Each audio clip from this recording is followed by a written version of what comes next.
My shirt was ripped off. Again, 2 black eyes, bloody nose, bloody lip. I thought my nose was broken. Nope, never broken a bone. But yeah, one guy took out a tire iron, and that's when I turned to the guy's friend. I'm like, yo, like, this fight needs to end now. Like, he has a tire iron. I'm like, it's 12 on 2. You guys can't knock us out, and you need a tire iron now. Like, come on, this has to end. Like, what else do you want to accomplish? Punch us until we're completely bruised and blue? Like, I don't know. You're like the reasonable guy in the brawl. You're like, all right, guys, I think we've reached a level where I think we're all good to go home. Yeah.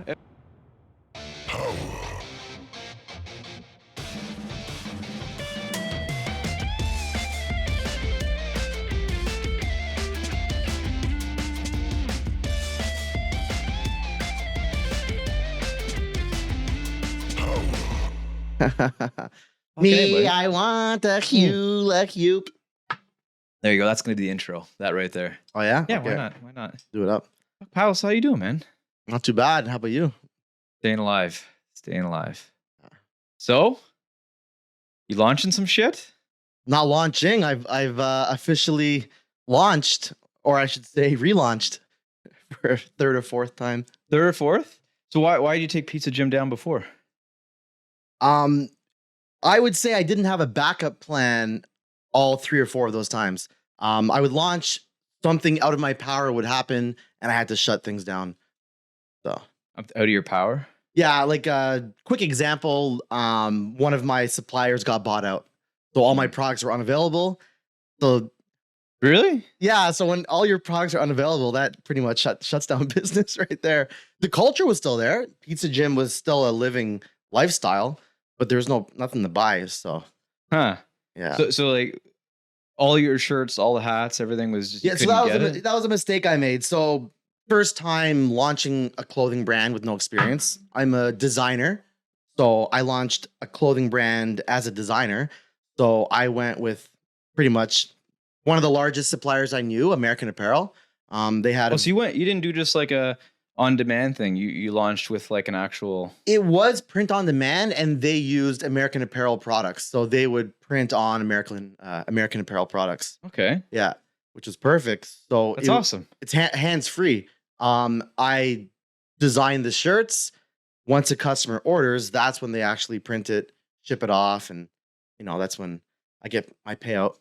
So yeah, I chose to go with American Apparel. So they got bought out by Gildan towards the end of 2016. I think it was August 2016 they were bought out. And I would say 80 to 90% of my products were American Apparel. Huh. So yeah.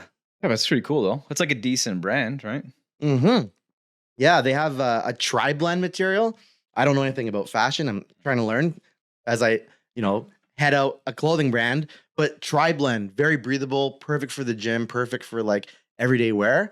And yeah, when that was unavailable, I was like, because that was actually like a material I wanted to like promote and that I believed in. So it wasn't only promoting Pizza Gym. I actually had a comfortable material too. So it was the perfect combo. So yeah, a comfy material to wear in the gym. You should made it all wool sweaters then. Just get your mom to knit them, right? Yeah, Get it homemade. Your sweaters are good, but like you would sweat, you'd perspire like like an elephant in Africa, my man. Whatever, it's Canada, bro. That's true. That's true. Yeah, it's with Canada, it's the 35, 65 rule. It's like like 65% cold, like crappy weather. Well, it's global warming, man. You know what? The last, what are you gonna say? Like 4 months? It's been pretty hot, man. The last 4 months? Yeah. July. Yeah. You're saying April was hot? Well, Wasn't it still snowing in May? I don't think so. Was it? No, this year wasn't. It was snowing in April for sure. I want to check if it snowed in May or if we had some cold days. But like, I would say we've had 2.5 months of summer. Wow. I don't know. I feel like this year has been hotter than how much. Okay, compare sunny days to rainy days. How many thunderstorms have we had in tornado warnings? Yeah, tons. Yeah. Weather's being weird, man. But the thing is, weather's got coronavirus. That's true. Yeah, everything's unpredictable. Yeah. It's like here's the vaccine for coronavirus. Now there's 2 vaccines. Now it's a booster. Now another booster. Now this, and this. Now it's a variant, and it goes on and on and on. I guess it's like the weather. Here's a tornado warning for the first time in Ottawa. Oh, here's another tornado warning, and here's a couple more tornado warnings. Yeah. I Well, think- a lot of the one that we had here, we actually had a breaker explode Mm, just down the road. So we saw the tornado go by. So we actually saw a tornado go by. We looked yeah. out the window, and I kind of went outside. I was talking on the phone with a buddy of mine, and then I go outside and I hear like a faint like electrical noise. It was like, and I was like, "What is this?" Like fucking Electro Man's flying Yeah, around. yeah. And then all of a sudden we hear like, "Pow!" My best impersonation of it. But yeah, we ended up going down Yeah. the road, and a fucking transformer exploded, and it was like shooting Jesus. flames. Just like a reenactment from like RoboCop or like Terminator or something. Yeah, dude. Yeah, Yeah, it was insane. Yeah, they taped off the roads pretty quick, and I guess there was somebody who's a firefighter that lived nearby. Yeah. And they literally just ran out and like made sure everybody got away from it, and then they put it out pretty fast. But yeah, that took out the electricity here for I think 8 or 9 days. Okay. We're without power. That was my next question. Like, how were you affected? So just power then? Like, you didn't get. Yeah. Okay. Yeah. Same. Because there was the tornado in 2019, and then this year there was multiple things. So yeah. 2019, I was in a condo downtown. It wasn't too bad. It was just raining. Yeah. We lost power, Yeah. and then being in Nepean now, trees were getting ripped and thrown everywhere, and shingles and some windows were broken, but nothing too serious. It was insane. I know people that live downtown that were out of power for about 3 weeks. Yeah. My I was, buddy Chris, yeah. So he's in the I think it's just off Maryville, Maitland area. Yeah, Around there. So it was about 3 weeks. That's brutal. You can't get anything done. We're still dependent on social media or just like Wi-Fi, like internet, Wi-Fi, getting things done. Not even social media, like to get your job done. Even to do this podcast, we need power. Yeah, so we were okay though, because we had my Your generator, right?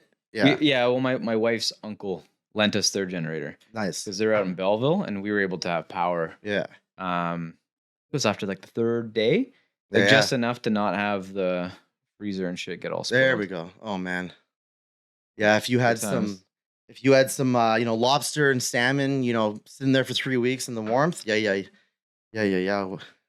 was What about you, man? Where were you at when all that was going down?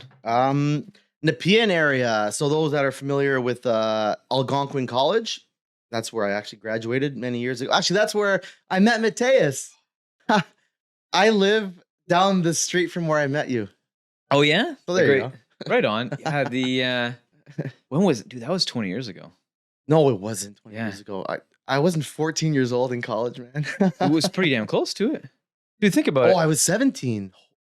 Because I wasn't even old enough to drink when I was in college. You invited me to the bar, and I'm like, Matthias, I'm not old enough to drink. And you're like, man, you're in college. How can't you drink yet? Yeah, dude. I was 17. Yeah, no, it was. Yeah, dude, that was damn near close to 20 years ago.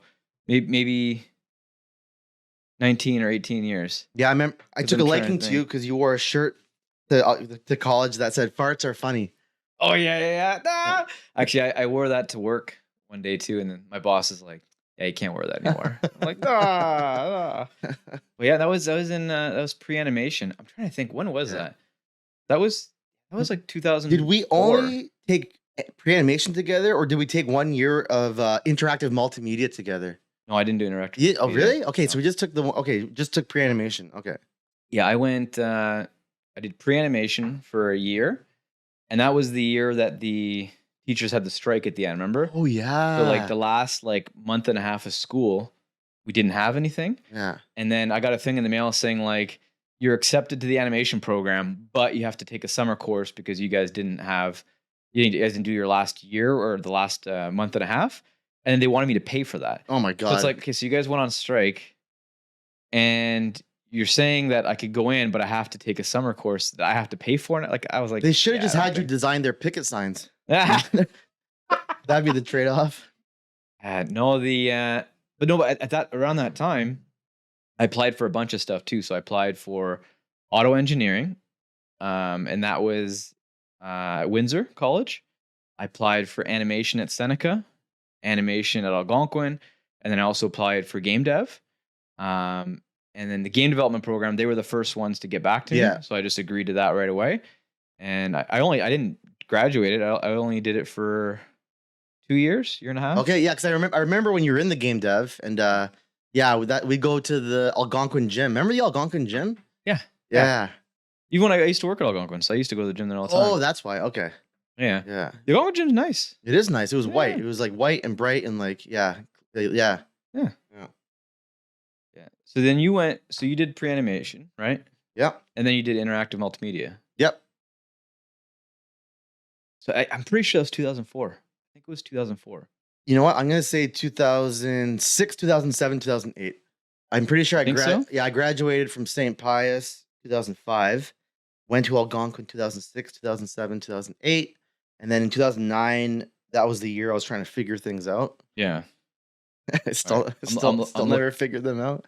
Well, I don't think anybody figures it out, man. I don't know what I'm doing.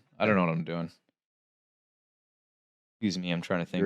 You're leading the top Ottawa podcast that encourages earning your strength, your power, and earning your comfort. Earning your comfort. That's why you set up the podcast in the comfort of your own home, because it's comfortable. I think you're right. I'm just looking at the dates. Yeah. I think it was 2006. 2006, we were in pre-animation, and then you were in game dev. 2007, 2008. I think you're right. Yeah. So you never graduated game dev? Was it? No. So a lot of stuff happened. So I was so I think it was just past a year and a half of game dev is what I did. And then I had someone really close to me pass away. Oh. And then I had my aunt pass away, and then my dog died. Yeah. And then I had issues with the girlfriend at the time. Yeah. And a couple other things too I'm not getting into, but I just said, fuck it. I just quit everything. I was going to quit my job. I didn't quit, thank God. But I dropped out of school, and I just went on a huge bender for a few months. Damn. And then, it was interesting times. Yeah. Well, yeah. Continue.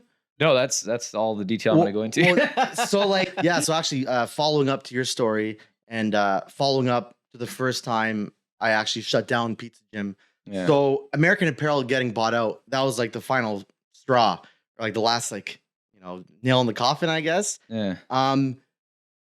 When I launched Pizza Gym, I had a lot of sales. I think I sold over $4,000 worth of product within the first couple months. I was stoked. I had no business experience, so I decided to take a week off work to sort of figure things out, make some new designs, and like strategize.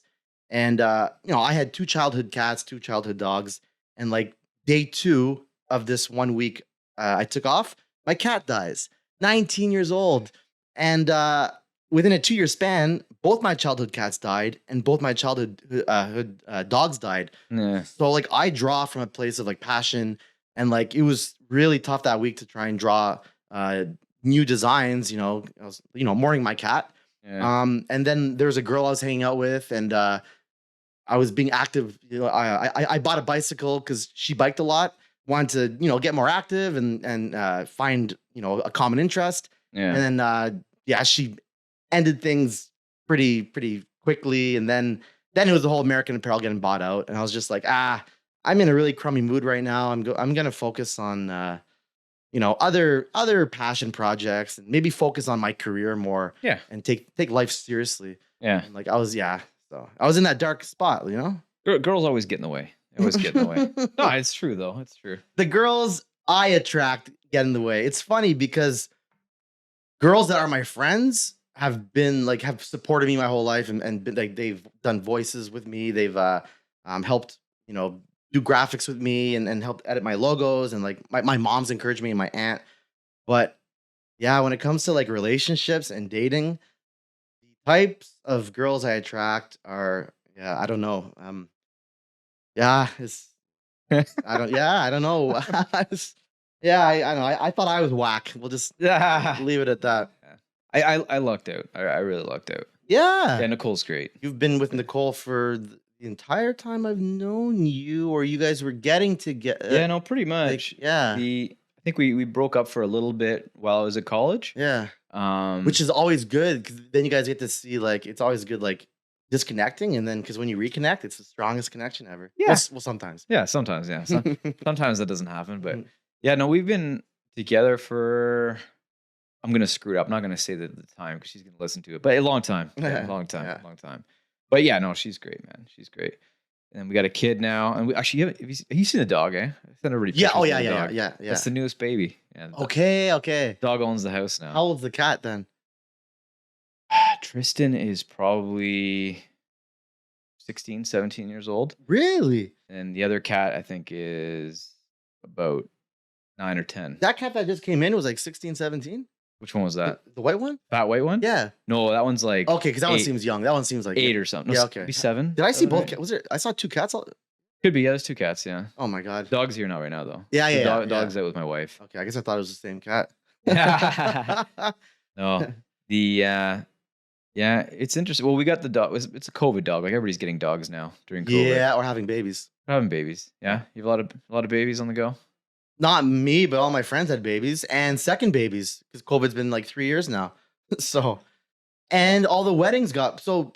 I had all these. So I've been single for so long, so I actually look forward to weddings. I get to like go as a single guy, and I get to mingle.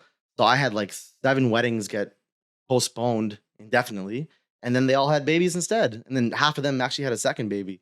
And I couldn't even visit these babies. They always say babies don't really have immunities the first month or two. So who's gonna invite single goofy Pavel over to go see and a baby lacking immunities, right? So Yeah, no, the wedding things have been interesting because it looks like politicians were allowed to have weddings, no problem. oh yeah, yeah, and they were able to travel, no problem. Yeah, it's only us peasants. Peasants have to suffer. We just need private jets, and just we can't post about it or let anyone see us, going against our own values, which me and you do not do. If I'm doing Pizza Gym, earn your comfort and strength, I'm not gonna go make people feel weak and uncomfortable. Well, actually, you can make them feel uncomfortable if the goal is for them to experience comfort afterwards. You can't just go and make them feel uncomfortable. Then cheese it, Yeah, I think the problem is we just have too many goofballs in charge. They don't know what they're doing. They don't know Oh what they're yeah, doing. you gotta. That's why I try and stay away from politics and like corporations as much as I can. Even like me and you have so much work experience. Like it is a lot better working for yourself or doing contract work. When you're a contractor, you get to pick and choose the work, and you're still your own boss. You more so have like deadlines and I guess like I don't know qualities to meet or like expectations. Sorry, expectations to meet. I think self-employment is the way to go. Yeah. I think so. I don't like, obviously I still have a job right now, but I don't like the idea that somebody else can dictate how much money you're able to make or earn. That's an issue. So even if your manager or your boss, like say you're killing it and your manager or boss wants to give you a raise, sometimes if if the profit's not there with the company, they can't do it. And no one has control. You don't have control. Not even your direct boss has control. Not even your own like CEO of your company has control over what you're making. You're like, okay. Yeah. Yeah. Well, the problem is, especially bigger companies, right? I find that people just become a member of the cog, right? Mm-hmm. And now you could be the highest performer, like on your team, but if the management doesn't recognize that, then what happens then? Oh yeah, you're always just a number. You're Yeah, always a number. yeah. So I've been pretty lucky. I've kind of gone between like big companies and small companies, and I don't know. I think self-employment should be on like everybody's radar. Yeah. In my opinion. Self-employment, or like you said, small companies with potential. Because if you get into a small company early, like 8, 10, 20 of you, Yeah. you could like, there's no internal drama or like too much competitiveness. So like, what's the deal with you right now? So right now, are you Pizza Gym full time? No.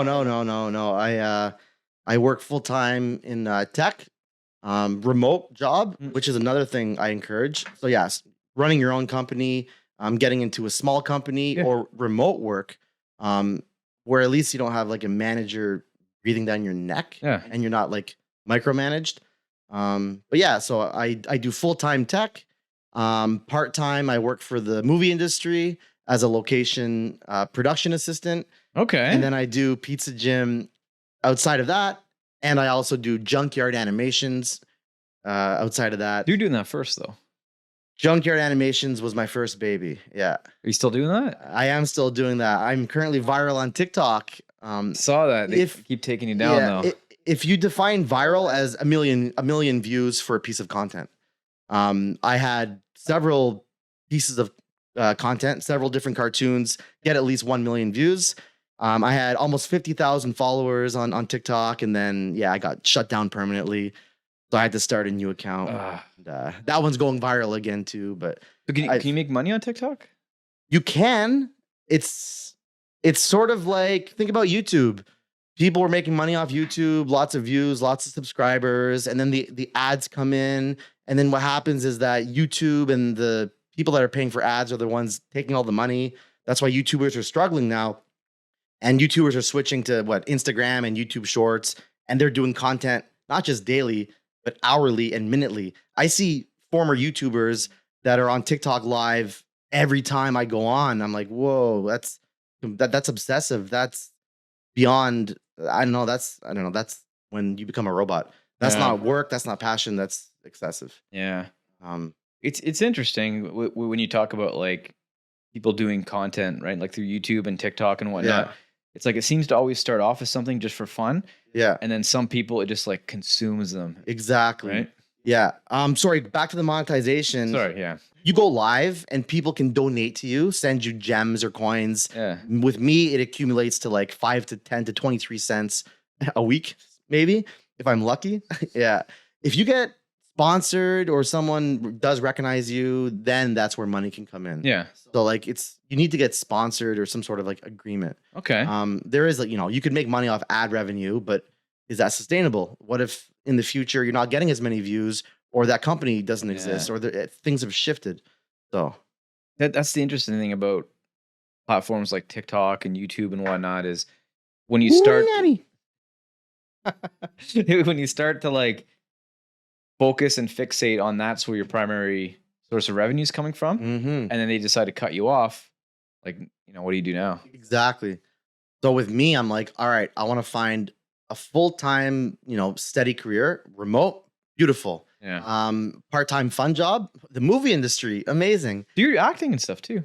Yeah, I started off doing acting like as an extra in movies, or I would have speaking roles. You were a cop, buddy. You were a cop. Yeah, I played a cop. I was in a short film that actually, it premiered in a movie theater in Canada. I think Canada or no, it was Orleans. I saw clips of it. I didn't see the whole thing, unfortunately. Yeah, it was I'm called a terrible friend. Sorry. No, it's all good. It was called Respawn. It's on YouTube, directed by Max Moscow. Oh, is a full thing on YouTube? There's a full thing on YouTube. Yeah, full thing's on YouTube. Check it out. Yeah. Yeah. So and now I've been working with the crew. It's just like more consistent work because they're always filming something. If I audition, I might not get it, but if I'm working for the crew, I could always get in. So you'd rather do that than the acting, or? I just love being a part of the industry. This is the thing. When I'm a part of the crew, I am aware. Am I talking too loud? A little bit. Yeah, whatever. When I'm a part of the crew, I'm aware of every, like all the productions that are happening, all the movies, films. So I know what I could audition for and what is available. And I hear of everything like before it's even announced. So this is sort of like a creative way of getting really in. Life hack. The life hack. Yeah. I didn't get my foot in. I got the whole body in. So do you still enjoy doing the acting part of it though? If you get a chance to do it? So this is such a tough question to answer. Yeah. I love acting and I love being a character. However, I prefer creating my own characters and writing for myself. Actors, in a way, unfortunately, I don't want to say this, but sometimes actors become puppets and it's mechanical. They just read the script. They just spit out what the director wants them to do. They just become what even the fans, what the media wants them to become. Yeah. I want to be like a Jim Carrey, like a standalone. You want to become just crazy then? Yeah, man. No, I want to go rogue. I want to ad lib. Bring in my own lines, my own spin to it, my own weirdness, and look what he does now. He goes on talk shows. He's exposing. He exposes some things. He's open. Does he? What is he exposed? It's all hearsay. Like he talked about like Illuminati on I think like Jimmy Kimmel or Jimmy Fallon. Oh yeah. So like he's like he has the confidence to go and do stuff like that. Like he's not controlled by anyone. Like Joe Rogan, which is someone you probably respect. Yeah. Like he produces his own show, so he could interview anyone and talk about any topic. Yeah, you can do whatever he wants. No one controls him. Yeah. He controls himself. Yeah, it's in Hollywood's interesting. I think most actors and people in that industry are kind of pieces of shit. I don't know. Puppets, I call them Yeah, puppets. but it's yeah. weird, right? Like Yeah. you look at like anyways, not to talk about coronavirus anymore, but you Yeah. remember when people were talking about, coronavirus and the vaccine came out, and then you saw these like late night shows that had these like really crappy like everybody get your vaccine songs and stuff. It's like, Yeah, and then all yeah. the Pfizer ads, and it's like so cringy. It's so Yeah. cringy. Yeah. Like, what there was a state or city giving out French fries if you got the vaccine. Yeah, that's what I want. Yeah, give us something. Fries for COVID. That's a good slogan. Fries for COVID. Did you ever end up getting COVID? Yeah. Yeah, we had the whole house, I think, has been through the house twice now. But Yeah. like, I don't know, I felt off for like 4 days and I was good. Yeah, That was same. it. Yeah. I worked the week. I shouldn't have worked the week because COVID. Yeah, like as you said, you feel off, so Yeah. it does disorient. It's like the flu. Yeah. So like, yeah, there's a couple conversations I had with customers that when I went to follow up, I actually sort of forgot what we had talked about, Yeah. and I shouldn't. I should have taken the week off, but yeah, whatever. I think everybody's had it now. Like realistically, everybody's had it now. Yeah. And people who said they haven't had it, it's just they They've weren't had it. Yeah, symptomatic. because, They've had they it. didn't know because of coronavirus. I put a halt on Pizza Gym. That was the Yeah. third time I shut it down. So you should have doubled down. You should have been like, I can't leave the house. Just got to make designs. Yeah, but I was pretty depressed, so I Yeah. couldn't draw. But like before coronavirus, I met up with Bodies by Phil down on Queen. If it's still on Queen, but I met up with Bodies by Phil. We gave him some tanks, and we were gonna work something out. I had some conversations with Anytime Fitness, Yeah. and then like all the gyms closed because of coronavirus. That's true. And Yeah. home workouts were the thing, but they became brutal. So like ordering weights became impossible. Everyone was getting True. Yeah. weights for home. They started charging 2 to 3 to 4 times the price. When you're working out at home every day, when people around the world just dying every day, it's just depressing. I was in my laundry room staring at my vents, staring at the ceiling, bench pressing, and I'm like, no, I gotta go on the main floor and I gotta get connected with something. We should work out after. We should hit the gym. We should. Now everything's Yeah. open, right? Yeah. No, we have a gym in my garage. Oh, you have a gym in your garage? Oh, maybe. Yeah. We should. Because Yeah. and then it'll be like a way of getting over the PTSD. Yeah. Like I'll look forward to a home workout. Yeah, there I'll you be go. like, because I know I could escape to a gym. There is a gym to go to. Hey, you can come over anytime. Yeah. It's legit. No, I have a decent setup. Yeah. I don't have a lot of stuff. Essentially, I have a cage and some. Can I do the weights. tries? Oh yeah. all day. Biscuits and triceps? Biscuits and tries. Biscuits and biceps? Where do you get your ideas? for all the Oh shirts and stuff? man, my head, my brain I can't control it. I'm gonna have to donate it to science. Do it. So yeah, like honestly, I write 10. I write anywhere from 10 to 100 ideas a day in my notepad on my iPhone. So and those ideas vary. If it's like pizza gym ideas or like a cartoon idea or like a movie idea or like just funny dialogue or like a design. Yeah, I'm just writing ideas. Just constantly writing shit down. Yeah, and then I'll go back and I'll read it, and whatever like stimulates senses in my brain, I'm like, okay, if it sparks something, it'll spark something in someone else. So then I'll create that specific content. Because you have a really specific style or particular style. Yeah, I That's it, do. Right? I do. Yeah. And I think it's like, I think it's hilarious. I think it's awesome. Like all the Junkyard Animation stuff. Yeah. I always fucking laugh. Yeah. I gotta say though, I did show my wife one time. Yeah. I'm not gonna say which one. I'll tell you afterwards. Off Yeah. air. It was a really gross one. She's like, "What are you watching?" I'm like, "Whatever, it's funny." Yeah. You gotta like anything, you have to ease people in. Yeah. Otherwise, you cause a shock. Because you've done other things too that are more like you've done like a commercial for something, right? I've done a few commercials. Like one was Purple Alert. It was an app for like if people like if there's a stalker or a robber or like if there's a situation that's a threat, there's this app called Purple Alert, and it alerts, it goes off and alerts the cops, and a siren goes off. So I animated commercials for them. Interesting. Yeah, my It's actually brother. a good idea for an app. It is.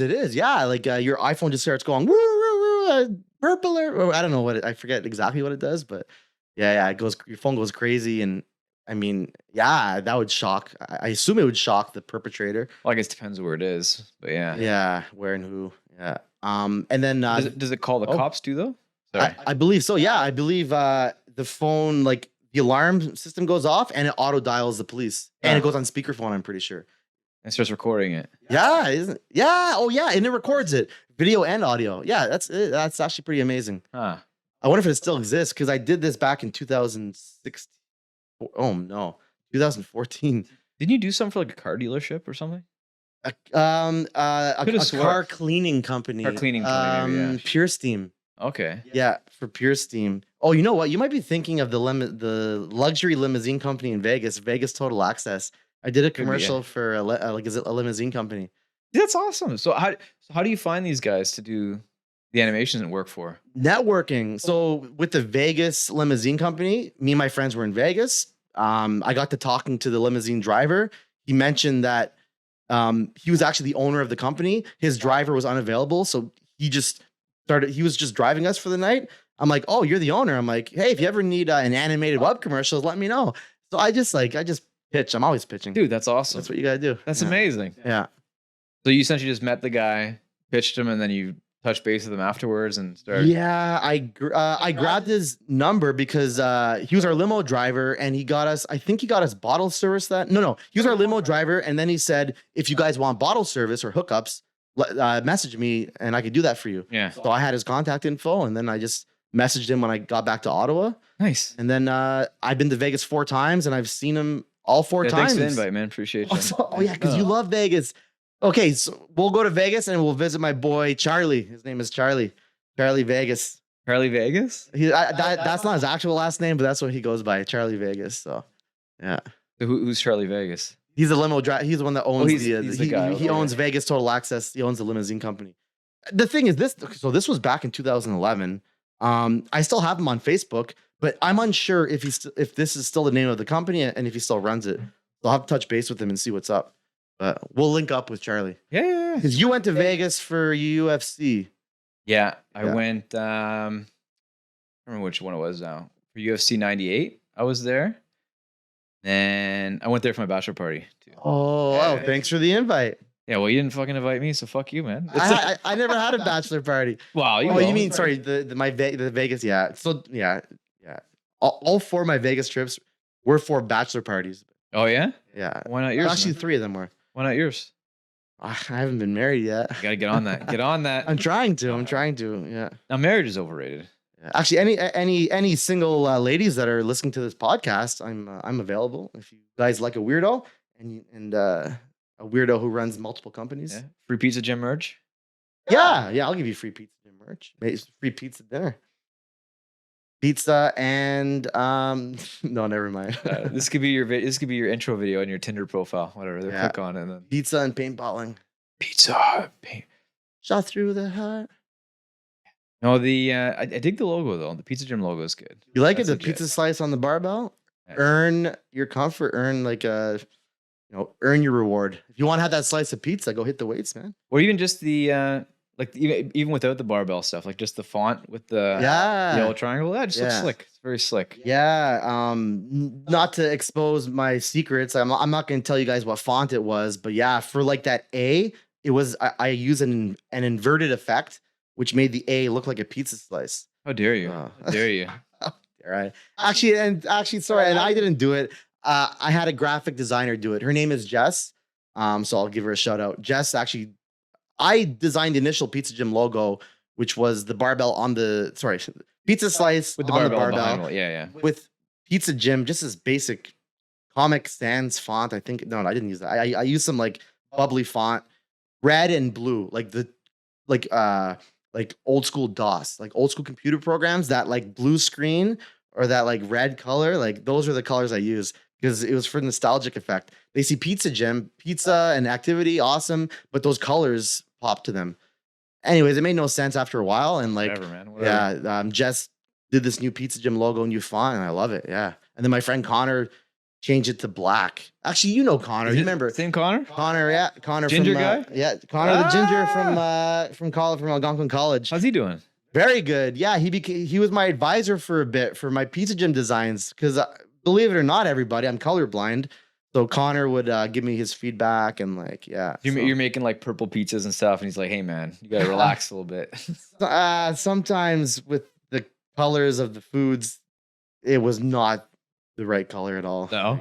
Like, Whatever. Maybe I had like a tater tot that was green. You know what? Honestly, it'd almost be funnier. Yeah, It'd almost but be like, better if the colors were off. true, or it could be gross. They're like, what is that, a booger? Yeah, whatever. Yeah. Pizza Jim. Yeah. Yeah. Pizza. Yeah, I was thinking of pizza gum. Pizza gum. Pizza gum. Then I could go kind of weird.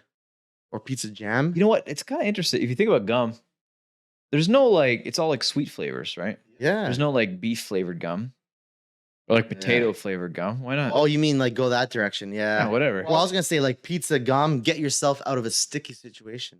But no, wait, that makes no sense because gum is sticky. Get yourself into a sticky situation. I don't know, man. Or Aspergus gum. Why is there no Aspergus gum? Because it makes your pee smell. Or broccoli flavored gum. Yeah. Oh, so you're trying to think of foods that are beneficial that not a lot of people like. No, I'm just thinking kids why don't want to eat. Like why? Because why does gum have to be Anchovies gum. Yeah, anchovies gum. Whatever. These are, I guess, because Get these the are best breath for the bar. yeah, Anchovies gum. I guess these are flavors you don't want consistently in your mouth. Like when you go to have like a steak or salmon, you build up for that moment you eat it, but then you don't want I don't know, you don't want salmon in your breath the whole night after. I don't know. Maybe somebody does. I don't know. Like if you're married and you go to a bar and you're like, you know what? I just don't want anybody to swarm me right now. Yeah. Get some tuna gum in there. Yeah. Okay, yeah. Yeah. I mean, if you're eating a whole dinner of fish and hitting the bar, I'll power to you.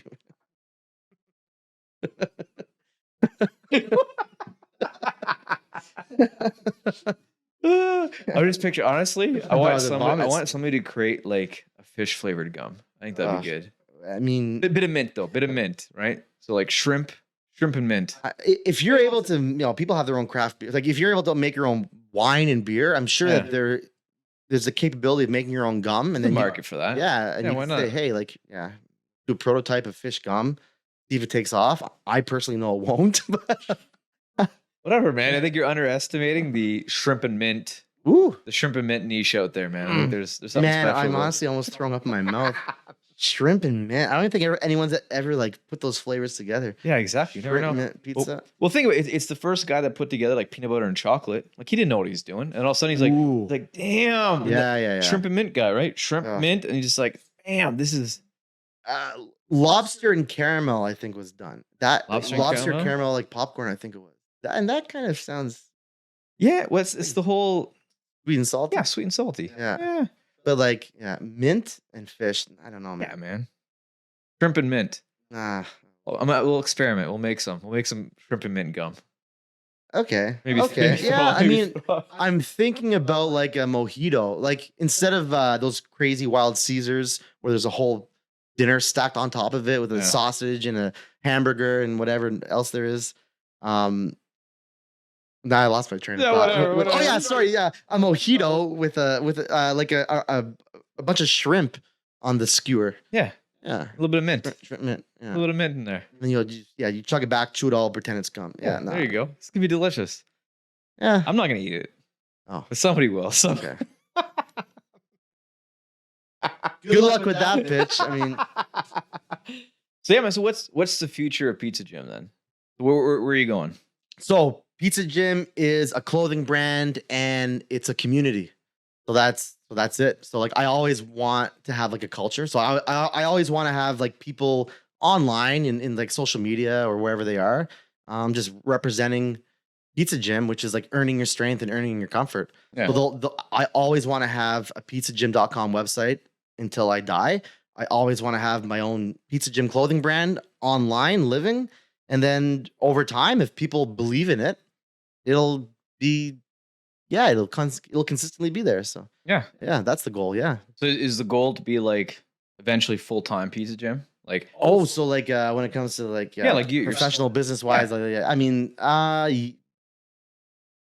full time owning my own companies. Yeah, like if I'm able to go full time Pizza Gym, then that means I'm capable of going full time Junkyard Animations, full time my other business ideas. So it would be full time owning my own companies. Yeah. Yeah. So which one of the things that you're working on do you think has the most potential to allow you to do that? So Junkyard Animations has got millions of views, and like it's been featured on Newgrounds homepage, featured on Game Grumps, like Newgrounds. Yeah, for all the Newgrounds, all the Newgrounds users. all the if that brings back nostalgia for you guys. Yeah, so like Junkyard has got views, but like I haven't figured out the best way to monetize with it. Pizza Gym though, Pizza Gym is something that I think a lot of people could believe in, and like if I get I don't know if I get physical gyms one day, or if I get some sort of like subscription services going, or if the clothing really does take off, then that could be a full-time gig for sure. Have you ever thought of doing like little 5 to 10 minute series of like cartoons using like the same characters? Oh yeah. YouTube for some reason already deleted my Pizza Gym account. Well, I'm talking more of the Junkyard Animation stuff. Oh, sorry. Sorry. Okay, repeat the question now that I know you're talking about Junkyard. Yeah. No, like, have you ever thought of using like doing like 5 to 10 minute like series, but have them be like consistent, like Oh with the yeah, same characters and yeah. I guess I would try that. I used to try that, and then I would give up too easily. So I had a series called Blown Out of Proportion, which you might have watched an episode or I remember think I've it. seen. Yeah. I made 4 different cartoon episodes that were each at least 5 to 10 minutes long, and I even pitched it to the Comedy Network. I realized that it would take me a month to make an episode, so it took a long time to make episodes, and there was no real payoff. Um, Well, if you look at like, there's definitely some YouTube channels that have done that, right? They have like mhm. similar. The one called The Happy Tree Friends probably. no, there's one. It's like stick figure dudes, but it got like super popular like There was 5 years ago or there. so. Only 5 years ago. Okay, so not Stick Death or anything. No. I'm trying to remember what it's called now. But they were like very not I wouldn't say like gross, but they were like I wouldn't say in the same vein as the stuff you're doing, but I'd Mhm. say similar. I'm trying to remember what they were called now. But they were doing like consistent, like every week they'd have like a 3 to 5 minute kind of like video that was like using not quite the same characters, but similar characters Yeah, all oh the yeah, yeah, time. yeah. But you're talking about YouTube specifically, right? Yeah. Yeah. See, that's the issue. Like my stuff. So my specific stuff that goes viral is the rude stuff that would break the terms of YouTube, and Yeah. yeah. Yeah. So that there's the issue there. Have you ever thought of toning it down for YouTube? I've toned it down, and my views went away. Really? Yeah, I've never had anything that was PG go viral, but I've had about 30 very rude pieces of content get over 1 million views. Huh. Yeah. So have you ever thought of like figuring out exactly what the guidelines are and just kind of just staying just So I did with TikTok, and I had 5 videos that got taken down, which in my opinion didn't break the guidelines. I appealed all of them. yeah. I think in total, sorry, it's 7 they tried taking down, 2 I won appeals for. Yeah. So yeah, I did find the happy median, but the platform still ended up taking me down. So like it's almost like going back to working for a company or not working for Yeah. yourself. Like even as a creator, you don't have full control. Like you can have a bunch of views on YouTube or TikTok. If your account gets taken down, you lose all those views, you lose your content, you lose everything that was there. You're screwed. It's tough, man, because like it's like you have to almost monetize in multiple ways now. You have to monetize on your YouTube, but then also use your YouTube to generate other streams of revenue, by selling merch or Yeah. a lot of guys are doing online courses, right? You look at everybody that has like a financial YouTube channel, like, oh, get Oh my my God. online course. Yeah, those pyramid schemes. Yeah. Yeah, most of them are. Get Terrible. your friend to sign up, and Yeah. you get a percent. Like, oh my God. Yeah. Yeah, that's why like I own pizzagym.com. That's my website. All the profits go to me. What And about .ca and .net and .io? .ca I own. .net I could purchase it. Yeah, whatever. Who cares? But Nobody cares about .net. Yeah, I get the important ones. Yeah. Yeah. I mean, so to be honest with you, I'm not. Can we swear on this Yeah, say podcast? whatever you want. So I did make a game that was called Fuck Mr. Hatcher. I saw that. Yeah, you guys can go ahead and Google and YouTube it. It has almost 4 million views. I had the domain fuckmrhatcher.com.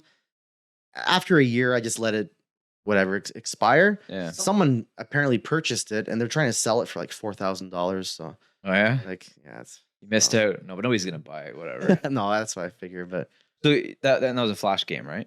that was a Flash game. So you ever thought of making games for like Steam? So I'm kind of ignorant when it comes to the current platforms for, everything in my realm, which is very embarrassing to admit. Because you were working on like a 3D game at one point. Yeah. So I was teamed up with someone, so they had the experience. Yeah. So like, like Flash games, I use an old school version. I use Macromedia Flash 8. Yeah, it's good. Yeah. What do the new ones add? So I think there's an Adobe Animate. Well, it's the same thing. And this is where you're gonna learn I'm ignorant. So like I'm an animator and I don't know what people are using these days to animate. Like people are I think something called Go Animate. There's a bunch. Yeah, some of it just like auto animates for you. You pre-select these characters and it animates for you. I want to do everything myself from scratch. Like I think Harmony is the big one. I've heard of Harmony. Yeah. And I think people are using Flash, which is now like it's just renamed to Animate. That's it. Okay. So I guess I'm still. Yeah, you're still in. You're still in. I'm still relevant. Well, yeah, no. If you look at the old Flash 8 versus the new stuff, as far as animation tools, they've added like boning and like rigging, like what are we going to call it, like IK. Yeah. Couple of different effects type things, but overall, you can do 99% of what the new one can do with the old one. Okay, cool. Yeah. Now, when it comes to 3D, and like back in my day, it was like Maya. Yeah. Is Maya still a thing? I think so. I think 3D Studio Max owns like everything now, but 3D Studio, which I've heard of. So that's okay. So this is the thing. So 3D Studio Max, I've heard of. I've never actually used, and like, I don't know, 3D.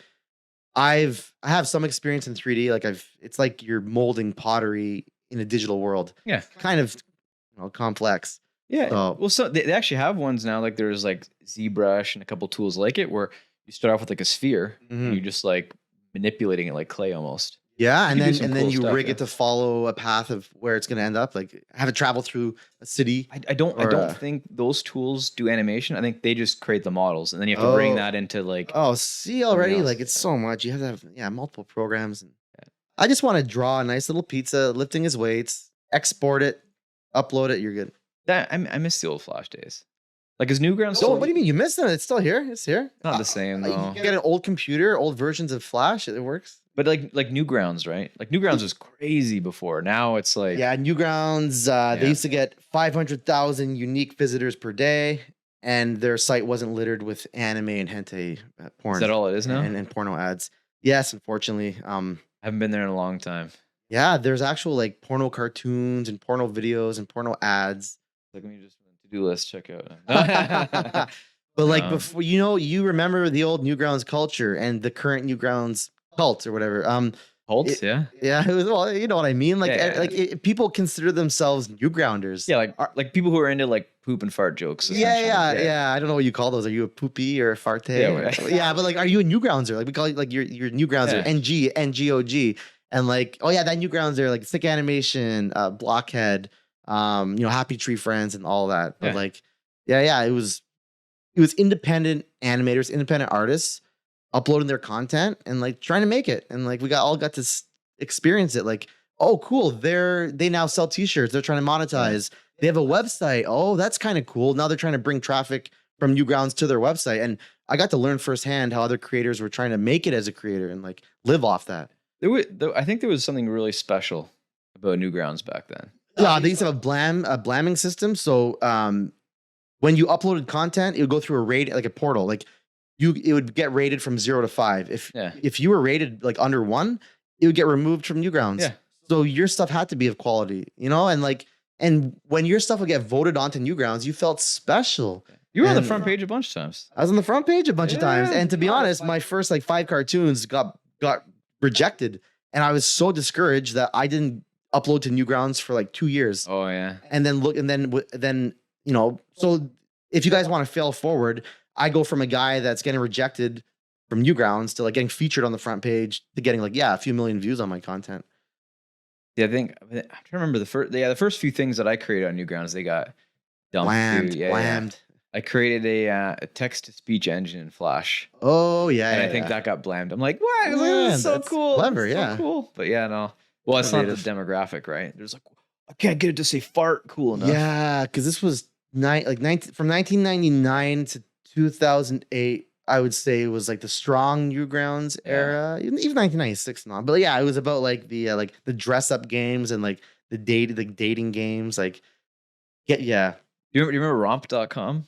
I remember Romp. Yeah, Yeah. I think they're gone too now. yeah, Romp, Spork.org, Spiked Humor, E-Bombs World. E-bombs. Is that Those are still all a the big thing? ones. Is that still a E-Bombs thing? is, but now it's become like a every other upload service, just like a YouTube, a Daily Motion, Yeah. a Vimeo. Like, um, it's a free for all. Anyone could upload, and so it's just there's no filtration. I wonder what happened though. Like, what do you think happened to Newgrounds that kind of made it not like Oh, what it was? it's all money, man. Yeah. E-Bombs World and I remember Newgrounds was offered. Tom Fulp was offered $10 million to sell the company or sell the website. Sorry, and like E-Bombs World, I feel like they sold or they're offered whatever. Everything. Bill Gates owns everything now. Yeah, but it's like you have this company that's like getting a lot of money in ads, getting a lot of signups. You're offered multiple millions, so psychologically you're like, oh shit, I have an empire here. This is the rest of my life. You turn down these multi-million-dollar offers, and then over time, people become less interested because you're doing the same thing too much, Yeah. and then the ad revenue starts going down, and like, or you're getting less of a cut, and you just got to find other ways to make that money. And unfortunately, sex sells. So porn ads. Yeah, but they were like, making games and stuff too, right? Like they had Castle Crashers, which did really, really well. Okay, you're right. So yeah, Newgrounds as an entity, yeah, they did. They made Castle Crashers, Alien Hominid, a couple other games, and What was the other one? they Battle sold. Block Theater, right? Yeah, and they sold lots of copies, and I think they made decent money off Yeah. it. I can only imagine though how long those games took to make, how much money went into making those games. Because Yeah. Newgrounds is a small team. Tom Fulp and Dan Paladin were the two big names on those on all those projects. But Yeah. Paladin does the graphics, I believe. Yeah, his art style is great. Also, you know Dan Paladin. Yeah. Or Dan Paladin. Paladin, sorry. Yeah. But I don't know. I think Paladin's our type of alien. Yeah, whatever. Same. Paladin, yeah. But yeah, no, His I art like those guys. It's too bad that they're not more consistently rolling stuff out. Well, I Yeah. guess they released that like a turn-based like RTS type or strategy type game. Mm. What was it called? I forget now. You know what I'm talking about? Sort of. They released a game. Did you ever play Castle Crashers? Oh yeah. Yeah. I played the shit It out had of that so game. many levels. Like the thing, you could beat that game in like a few days or the week. So you could beat it fairly quickly. But that game is actually huge. Lots of levels. But Yeah, you no, get it's- through them kind of quickly. It's great. What was it? Epic. You guys should all try out Castle Crashers. What's the name of their videos? Their Behemoth. That's what it is. Yeah. Behemoth. I'm gonna look it up because I know that they made a game recently. Like I have it. I'm trying to remember the name of the actual game because I'm sure you've heard of it or played it too. Let's see here. Behemoth. Whatever. Doesn't matter. I'll look it up after. Yeah. But yeah, because I think there is a lot. Like there's a lot of games and stuff on Newgrounds that they probably could have made. Like things that you could pay for, right? Like there's a lot of high quality stuff on there that you Smart. Yeah. Like to be honest, like with Castle Crashers, I don't even know if it's available on browser. No, well, but it's available on all the consoles essentially, right? And is it available? Is there an app for Castle Crashers? Not on phone, no. And I know for one thing, you can't buy it, you can't purchase upgrades. There's no in-purchase anything. I think the original version that came on the Xbox, you could like buy a couple of extra dudes. Oh, you could. Yeah, there was. So here we go. So this is how they should be making money. Like they should have Castle Crashers on all the platforms they can with people that are able to purchase upgrades and characters and unlock stuff. But yeah, so talking about Newgrounds and stuff, that's kind of how you got your start with the animation stuff. Was all through Newgrounds, right? I would say so. Without Newgrounds, I'm a complete nobody. With Newgrounds, I'm sort of a nobody. So did you start posting stuff there before or after you started taking pre-animation? Before, I think, eh? Yes, before. Or during. Oh man, you're asking such a good question. I feel like I came up with Junkyard Animations 2000. Okay, this is really annoying. So I came up with Junkyard Animations the year I took pre-animation, Okay. but now I don't remember like had I already started the course and I thought of it or like I remember one day I was drawing all of these like trash cans and jester hats, trying to figure out the logo, and I just can't remember if that was like after a college. I think it was after a college class. Yeah. Yeah, I think I came up with Junkyard during college. Yeah, I did. Mm. So you went from so you never you took interactive multimedia after you didn't do the full animation program, eh? Yeah, so like pre-animation is a year, and then there's the full animation program, which at the time was 3 or 4 years. 3 years. And they, yeah, and I think they've actually shimmied it down to 2 years, or they've combined it with pre-animation and made it like a 2 or 3 year course. Yeah. But anyways, yeah, I took pre-animation for a year, got my diploma, didn't continue to the full animation. So what made you not do full animation? Because you took interactive multimedia, right? Yeah. So what made you take that instead? So I realized that I didn't want to animate for someone else. That's what it came down to. Yeah. So it was like the final few months of pre-animation, and everyone in my class was stressing over applying to these animation studios, really trying to get the perfect character design down, the perfect, background, like following the perfect guidelines, to be the perfect animator.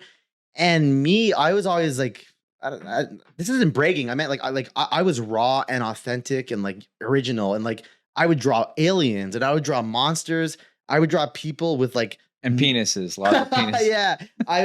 Yeah, when I did draw phallus, when I drew penises, like I would add stuff that doesn't. I would add extra veins, I add stuff that doesn't exist. When I draw people's noses, like I draw noses that don't exist. Like usually when I start a cartoon, I start drawing from the nose, and I actually build out the character from there. That's a little secret that not a lot of people know. If anyone asks, like when you started drawing, where do you start from? I start from the nose, the middle of the face, then I draw the eyes, the mouth, and then the character is usually absurd, but yeah, no, I think it's a good way to start, right? Because mostly if you're doing like the classical animation, right, you're drawing the circle, you're drawing the lines through it, and then usually you start with either the nose or the eyes, right, and work your way out. I actually love how you just said that. So there was one time in class we're learning about that, the oval head and the lines of where to properly put the eyes, and of course I put the eyes so high up in the forehead, lost it laughing. I put the eyes in the chin, I would laugh.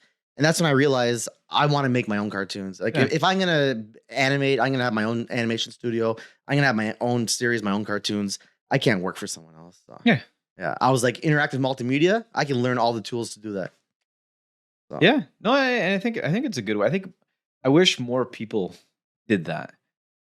Because that way you get more, how do you say it? Like more creative and more different types of cartoons and stuff. Because you look at the stuff that's on TV. Look at Disney, right? Yeah, they're all the same. Like all the new shows coming out, they're all the same. Well, yeah, you wish more people did that, but it's so risky. That's the thing. Risky people. A lot of people don't like taking risks. How many of your friends like to gamble? My group of friends, probably a lot. Oh, a lot? Yeah. What percentage? I would say, if I had to throw a percentage on it, I'd say like 70%. Okay, so like my close group of guy friends, I will say, like I would say it's 50-50 with gambling, because some are safe. Like some, like with their money, I don't know, they like. See, I'm the odd man out. See, I personally don't like gambling, but as far as like my career and like life goes, I've taken insane risks. Okay, but I'm not a gambling guy, so I don't know. Go figure. Yeah, so, like with me and gambling, like it's funny because like. People, like a lot of people will think I'm a gambler. Like, oh, he go, he's been to Vegas. He plays poker. He parties. They always throw in partying has nothing to do with gambling. So like when I go to Vegas, I play poker there. I don't go on the slot machines, or like, I don't go on games I don't have control over. Yeah. At least in poker there, it's not the poker. It's not video poker. It's poker with actual humans. You still play poker? I do play poker. Yeah. I play online. And actually, we'll get into that next because I'm kind of I'm annoyed with something. Which is a good topic. But yeah. So like in Vegas, you play poker with real people. Vegas takes a cut from like the pot in the middle. So they're not trying to screw you in the hands. They have no control over the cards. So like I like to go to Vegas, play poker with real people. I have control over what I'm going to lose. And it's like a sport. Poker's a sport. And then like with my career, I like saying I like to take risks rather than gambling. So I was testing, like for one example, I was testing software for the Department of National Defense. Oh, very elaborate, very cool. Everyone's so, good for the resume. I was contracted and the salary was like, I was getting like 35% of my salary taken away. It wasn't bells and whistles. Shopify was this company hadn't gone public yet. It's a tech company. They want to be the next Amazon, eBay. And I'm like, and I applied to Shopify, and like the pay was actually the exact same. And I'm like, ooh, should I risk leaving the Department of National Defense for Shopify? When I looked into Shopify, seeing the potential, oh, you get stocks that could grow. Oh, Shopify has like all these online stores. Like there's good numbers here. I felt like that wasn't a risk. Sorry, I felt like that wasn't a gamble. I felt like that was a risk, but like a good risk. I'm gonna risk this, legit government job to go work for this like startup tech company. Yeah. And then look at Shopify. Well, don't look at Shopify now. Look at Shopify last year, a couple of years ago. each share was $2,100. Are they not doing good right now? Oof. I got to do all the math, like, because they did a 10-to-1 stock split, so I need to do the math now. 10-to-1. 10 to 1. Huge. Yeah. So what happened was the stock was 2,100 Canadian. It dropped to 400 and something. Let's just say it dropped to $400. Then they did a 10-to-1 split where the stock was now $40. So their stock has been going from 30 something to like 50. Why? Yeah, I've seen companies do splits before, like Tesla did theirs, right? They did like a 2-to-1. So what would be the advantage to doing a 10-to-1 split? This might be wrong. Like one thing is like I hear it makes the stocks more accessible. So like Tesla's that's true. Yeah. Tesla's stock was what like $2,000, and just like Shopify $2,000. A lot of Tesla's was I think 1,000 or 1,200, and then you're split. Was it 1,200 US or Canadian now? And yeah, you're right. Sorry. Yeah. I don't. Well, the only reason I know is because when they did the stock split, the price dropped. Yeah. And I was like, you know what? I'll buy some Tesla stock. Same. I did the same. And then right after it was like, boop. And it went up what, triple or quadruple since then. Yeah, it went up quite a bit. Exactly. Yeah. So like the common man or like even young entrepreneurs or like you can't like it's hard to go and I'm gonna buy a $2,000 or $1,200 like I can go buy $2,000 Shopify stock. I'm gonna buy $1,200 Tesla stock. People have to like put a whole paycheck for that sometimes, Yeah. So when you do a 10-to-1 split, it's like, oh shit, Shopify stock is $40. Now I'm gonna scoop some of these up, and I'm not sure how it affects things internally because like shareholders now they have in a way 10 times the amount of options or shares, but it's 10 times less of value. So so I guess that makes sense. So it makes it more accessible to people. Well, Shopify recently, like a lot of tech companies, I don't know if you noticed this, but I notice everything. I know stuff before it happens. So a lot of tech companies have had layoffs, right? Yeah. So Shopify just had a big set of layoffs. 10%, 1,000 people. Yeah. That's all they say. Unity, the gaming software, like well, I guess not gaming software, they're a gaming engine. Mm. They just laid off, I think like 4 or 5%. Oh wow. And I think Facebook actually had some layoffs recently too. Damn. I remember now. There was a bunch of tech companies within the last like 3-4 months. Yeah. That have all had like some of them double-digit percentage layoffs. Yeah, one of our partners they laid off I think 50%. So. Yeah. So there's something going on because I know right now, like if you're a developer or you're somebody in IT, the salaries are insane. Mm-hmm. Like they're crazy. Mm-hmm. Like they're literally like 6 figures. Oh yeah, but like way up in the 6 figures in some places, right? So some of those salaries I don't think were sustainable compared to the products. Like there you go. You just answered. Yeah. Yeah. So like so that's why a lot of them for sure had to lay people off. Yeah. But something like Shopify, I don't know why they would be doing layoffs. Like so, one thing like I know, and then one thing I think, a lot of people like when you're given a raise at Shopify, you could be given a raise in salary or you could be given a raise in stock options. Yeah. So it's like here's a $5,000 raise, here's a $10,000 raise in stocks over like a 3 or 4 year term. Yeah. So every year you get some released, you get access to some, but like you need to be with the company for that full period to get that full amount of stocks. Yeah. So like a portion of your salary, a portion of your raise is tied up. And what happens if that stock drops? So with Shopify, like, I mean, I'll be open. Like, I started there May 2014. I had 250 options for $4.22. So my years at Shopify, the stock more than doubled every year. We went public at what $17, closed the day at 39. These numbers might be off, but they're close. Yeah, whatever. Yeah. The next year we were $59, went up to 150, 180. A bullshit article came out about us. It was by Andrew Left, called us a multi-level marketing scheme. Our stock tanked from Shopify multi-level marketing. That's what they said. Oh, they're like, this is annoying. So like every 3 months, we would have a 1.5 month blackout period. So for 1.5 months, people at Shopify couldn't touch their stocks, and we couldn't talk. We couldn't talk publicly about stuff. So this Andrew Left guy calls Shopify this MLM, and we couldn't go public and say no, we're not, and prove numbers. Yeah, but how would it even be an MLM? It's just a service to enable people to sell goods. Our marketing team, we had a bunch of our marketing team was saying join Shopify, become a millionaire. It was the way they worded things. Join Shopify, become a millionaire. And he was able to spin it saying that we were promising that anyone could become a millionaire. As in join, as in get hired, or but use the platform? Use the platform, become a millionaire. Oh, okay. But the thing is, we had Kylie Jenner use it. We had millionaires using us. We had we had businesses that were profiting millions. So use Shopify and you could run a $1 million business. I don't know. Anyway, so he just said I'll just say this. I have 2 Shopify stores. Totally not a millionaire.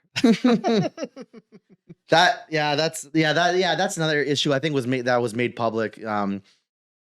Sometimes there would be reports where, we had, Shopify would say we have this many stores, we have 500,000 stores. Yeah. And 150,000 would be inactive or have no sales, or half of the stores wouldn't be profitable, or they'd have a bunch of missed monthly payments, or there'd be issues. It wasn't like we have 500,000 profitable, successful stores. No, we have we have a bunch of people that are struggling. Well, yeah.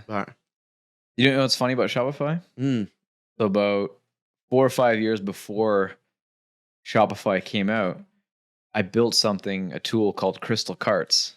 Oh, which is essentially very similar to Shopify. Yeah. And then I gave up on it. I was like, so I had a couple companies using it. Yeah. And then I was like, you know what? I'll work on the next thing. That's a nice name. Yeah. I think Shopify's first name was Jaded Pixel, or Jaded Pixel was their something. Yeah, it started off as a surfboard shop or something. So this, So Toby Luque, along with 1 or 2 others, he was from Germany, skateboarder, wanted to sell his skateboarders, I believe. Couldn't find a good online platform to sell them. Created his own shop, and then started doing it for his friends. And then next thing you know, they're just doing it for everybody. Yeah. Have you ever met the guy? Yeah. Oh, yeah. Toby Luque. So the guy, he's honestly a genius, great vision. He's an introvert, so he doesn't like small talk. If he has a conversation with someone, it has to be an actual conversation. Yeah. So which I kind of respect. For the brain in him, he can't go around just it's too much noise and nonsense for a guy like him. So yeah, I respect him a lot. It's just that I think he just created a beast. Shopify just grew faster than what anyone imagined. It's a huge company now, right? Oof.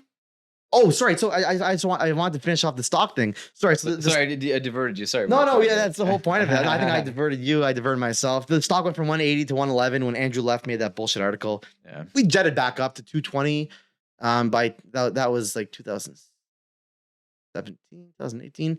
Then the stocks were 350, and then by 2020 the stocks were 2100.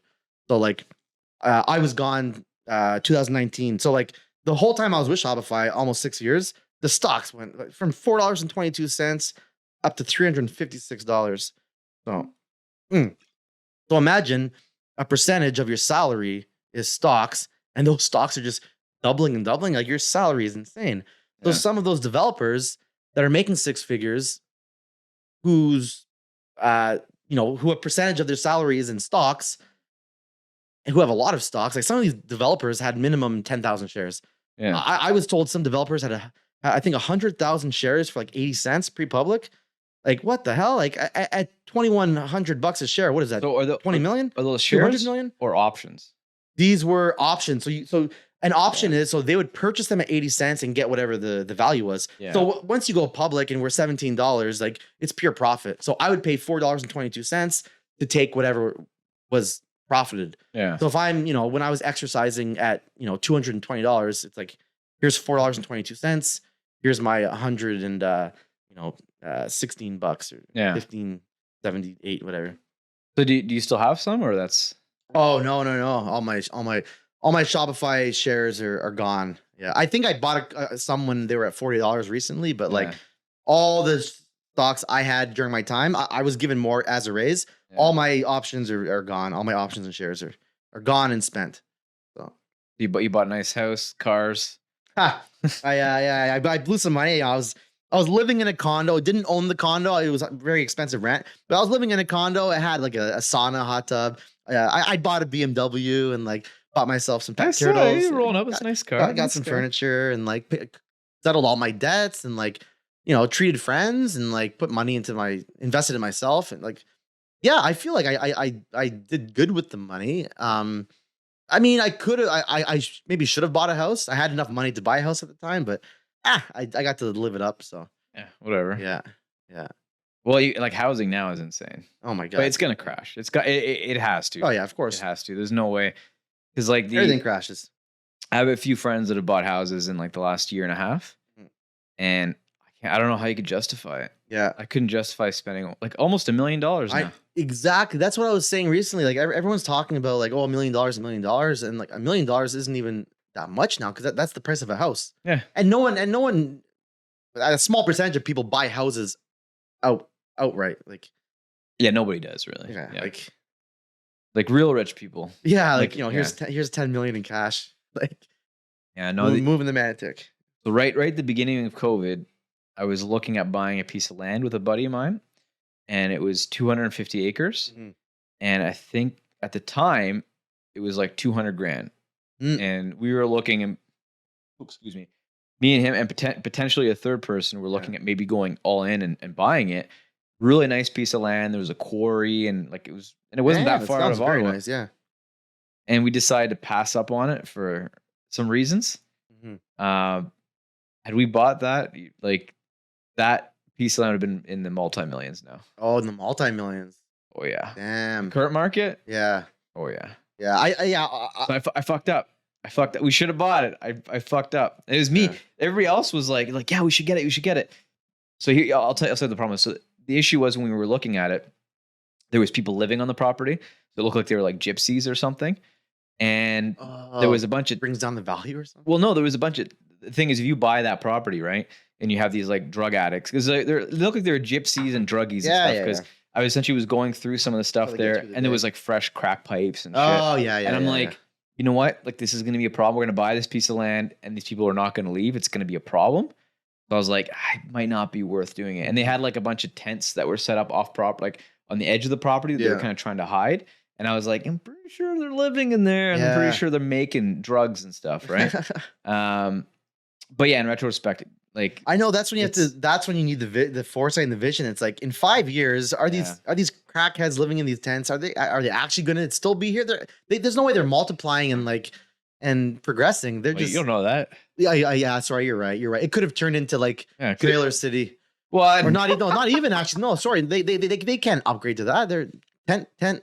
Well, Tent City. The problem is when you try to get them to leave, and even if you get the cops involved, and they're just like, yeah, we're not leaving. Like, what are you gonna do? Right? You're gonna start, Then you work with them, and then you build this epic like carnival themed thing, and then they all work for you. Crackhead Haven. Yeah. Crackhead. It's like Fun Haven. Carnival Crackhead. Yeah, Crack Haven. It's like Fun Haven, Ooh, but with crack. I like that. Crack Haven. Yeah. You want to join my new venture, Crack Haven? Yeah. Yeah. See, like crackhaven.com. Yeah. And this is where I feel like we can make fun of this stuff because that's the stuff I disagree with when like people go to the extreme and like they're using hardcore illegal drugs like consistently and then their lifestyle is living in a tent on a beach, preventing you from profiting, from getting good acreage and like setting up whatever you wanted to, probably a pizza gym. Yeah. Yeah. You should do that. You should make a pizza gym. Like an actual pizza gym. It's been in my head. There would be like a healthy there'd be like a protein bar or like a healthy pizzeria. So it's like everything's pizza flavored. No, I mean that's disgusting. Like a pizza flavored protein shake. Listen, no pizza flavored gum, man. We already went over this. Man, back to the gum, like your shrimp and mint gum. Yeah, I mean, what? Yeah, I mean, okay, like if you want to, I'll let you run your own section of Pizza Gym. Yeah, But like, if it fails, like that, I'm You not get- invested in your section. You're gonna see, man, Pizza Gym. They're gonna forget about the t-shirts, the gym. It's all gonna be about the gum. Ah. The Pizza Gym gum. God That's damn. what's gonna be the. I mean, you actually never know the way this world's going. Like, 2042, everyone's chewing mint shrimp pizza gum. Could you imagine? So there's what, and here's what's gonna happen. There's gonna be a bunch of like countries that they don't really have pizza. Like maybe China. I don't know. Like a bunch of countries don't really have pizza. There's you never see cheese in Chinese food. Yeah. Yeah. So then there's this market that they want this pizza flavor, right? Mm. But gum is way more accessible than like bacon and pizza. Yeah, I mean, So then, you know what I mean? I guess you've seen like military food, like it's like packeted dust that you add water to, and then it becomes a muffin or a lasagna. I've had it, and it doesn't. It like burn. It starts smoking for some reason, and like it's. Anyways, yeah, I don't know, man. Yeah, You know what? I don't see a market for it. I'm gonna start this. I'm gonna call it Pizza Gym Gum. Getting rid of just pizza gum. Pizza gum, it works too. Pizza. I want to make a pizza jam, but not the jam like the strawberry jam. But Listen, like, man, you shit on the gum idea, and you want to make jam? Oh no, Get out of here. Music, pizza jam. Oh, okay. It's gonna be like. I was just picturing motivational jam with like pepperoni and cheese in it. Like, yeah, whatever. No, disgusting. No, pizza jam. I'm gonna have like a DJ pizza, and like it'll be like good vibes, Vibes. Yeah. Wait, so you actually want to make like an actual gym? Oh yeah, that's how this conversation started. Yeah. One day that is actually the goal. I would need enough equity for that, or like connections, and like find the perfect spot. But I see a nice little clean white gym with the Pizza Gym font on top, and the big cutouts of like the characters like flexing in the gym, and like even like rewards, Dude, iPad screens with like rewards, like set your goal for the day. Are you hydrated? Did you do enough on the treadmill and all this? So you have to have like these life-size cutouts of the Pizza Gym dudes, like the cookies and all that stuff at each like station. Oh, and then you can get pictures with them. Yeah. Oh, or even a video working out by them. That's nuts. That is genius. And then there's there's a purpose. The comfort foods are offering a comfort. You don't need these creepy ass personal trainers. I'm not saying you don't need a creepy ass personal trainer. You have the comfort characters. Or get this. Like the gyms have like giant mirrors, where you can lift weights and look at your form and shit. Yeah. Instead of the mirror, right? It's like a mirror, but it's got like a TV embedded in it, and you have cameras. So the cameras like film the people in front of the mirror, and it morphs them into Pizza Gym characters. So as they're moving, they don't see themselves. Man, yeah. They just see. I got tacos. you. Yeah. That would be a very complex setup, like building a TV screen into a mirror. I mean, no, it's possible. This tech exists actually. No, you're right. Yeah. But like for us to be able to afford it for Pizza Gym, whatever, man. Go all out. Oh yeah. All out, man. Go all like out. This is something that that Tesla would be adding. This is like we're in beginning stages of Pizza Gym. Can have these elaborate, Elon Musk mirrors here. Self-driving gym equipment. You just sit the machine. You put your arms on it, and it just moves for you. Yeah, stationary bike pedals for you. Yeah. Everybody's got like loose skin, and the machine. How does the treadmill work? Like, are your legs like attached to the? You're on a suspension, so you essentially have like a belt on. Oh, right? it's just moving your legs for you, like a fucking Pinocchio. You just let your feet dangle. Oh my god, man. Yeah, let your feet are on the treadmill, right? So treadmill's going, and your feet are just like dangling. Sounds like it sounds safe. No one would be falling off the treadmills. No one would be rolling their ankle. They're all super safe. And I don't think anybody would look jacked. People would just look like soggy skin bags, right? It would just be like skin. It would just be oh my god, like hacky sacks. Yeah. No, I don't think that would work. But there have been companies that have tried similar things to that though. Yeah. That's like next level. Like the app. You remember the app machine where it was like a belt that just like rubs on your abs? Yeah. I bought one of those, and I got to return it because they got discontinued and were called out for to do anything. Not doing it exactly. No, it doesn't. Like I remember. What do they say? They say they have these micro somethings. That they send out vibrations into the muscle in your abs, and these vibrations sculpt your abs for you. Yeah. Like it's not gonna burn the fat off. It's not gonna it's not. And vibrations are not going to sculpt muscle. Like you need to tear muscle and repair. Tear and repair. Tear and repair. And prepare. Prepare. Prepare to tear and repair. Prepare to tear. Yeah. I lost. You made me lose my train of thought. Sorry, I'm a lyrical master. You know. Yeah. No, yeah. So there's been a lot of machines over the years that have like tried to do the movement stuff for you, but there is one that actually looks like it's really cool. You ever seen the I think they call it like the Arthritis Machine? Explain what it is. Super, super cool tech. So essentially the Arthritis Machine or Arthritis Exoskeleton Machine, whatever the fuck they call it. But it attaches to like all your joints and your hands and stuff. And then it adds resistance to any movement you do. Oh. Right. So like it's got like a glove, right? Yeah. And there's like, I don't know exactly how it works, but it attaches to every part of your finger, right? So then what you can do is you can add resistance to like every motion of your finger. Yeah. Right. So they've built like this suit, which is called like the Arthritis Machine or Arthritis suit. And they can literally add resistance to everywhere in the body. Damn. Yeah. So interesting.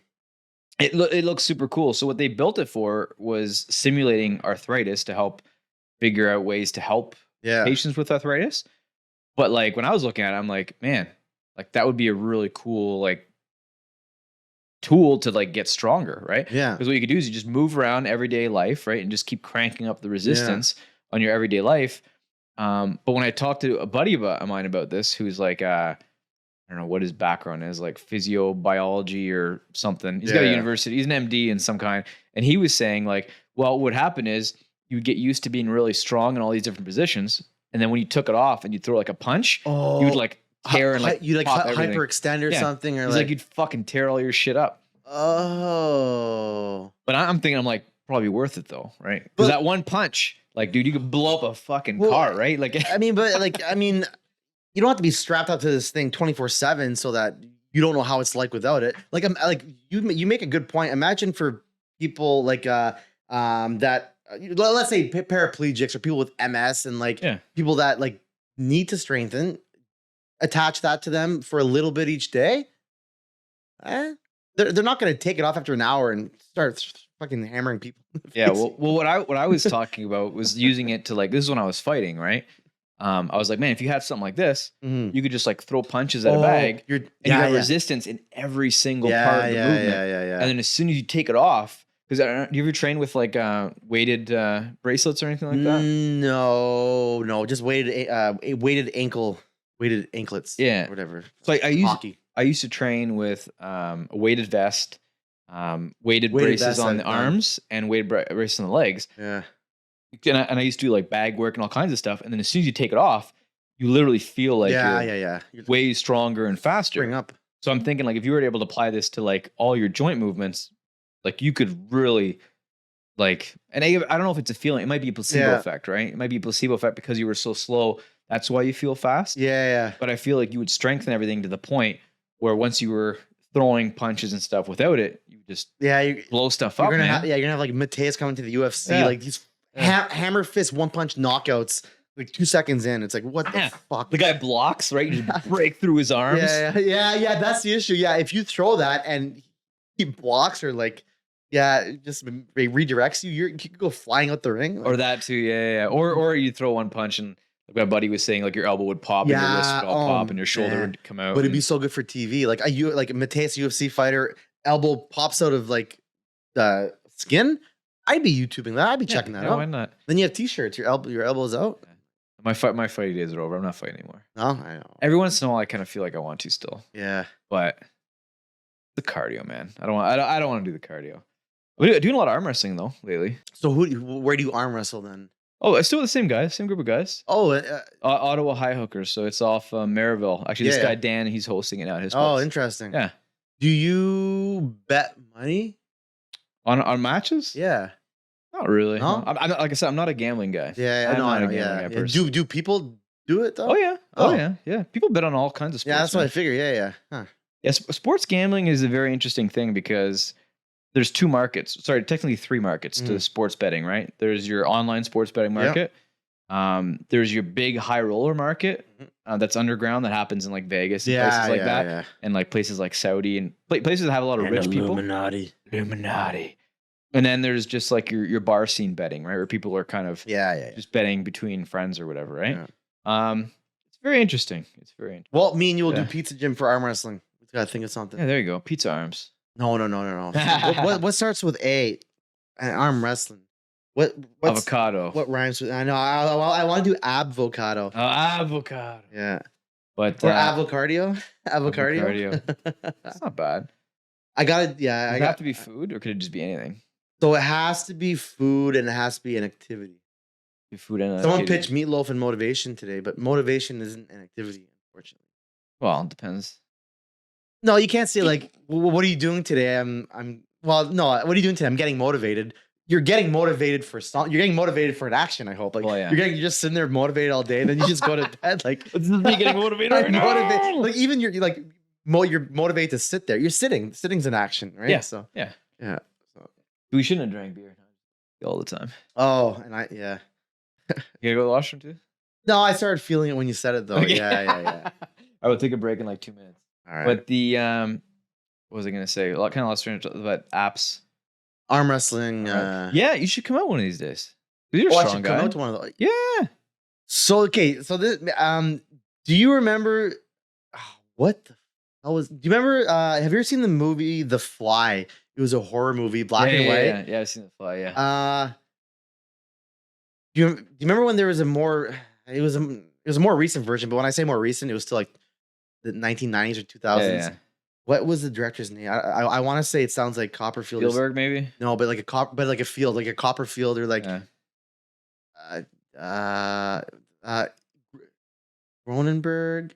He was known for really like brutal, like he would do horror movies and he would always have like grotesque scenes or like really brutal scenes. So he was he was a director or producer? Director of The Fly? Yeah, The Fly. Yeah. David Cronenberg. Yes.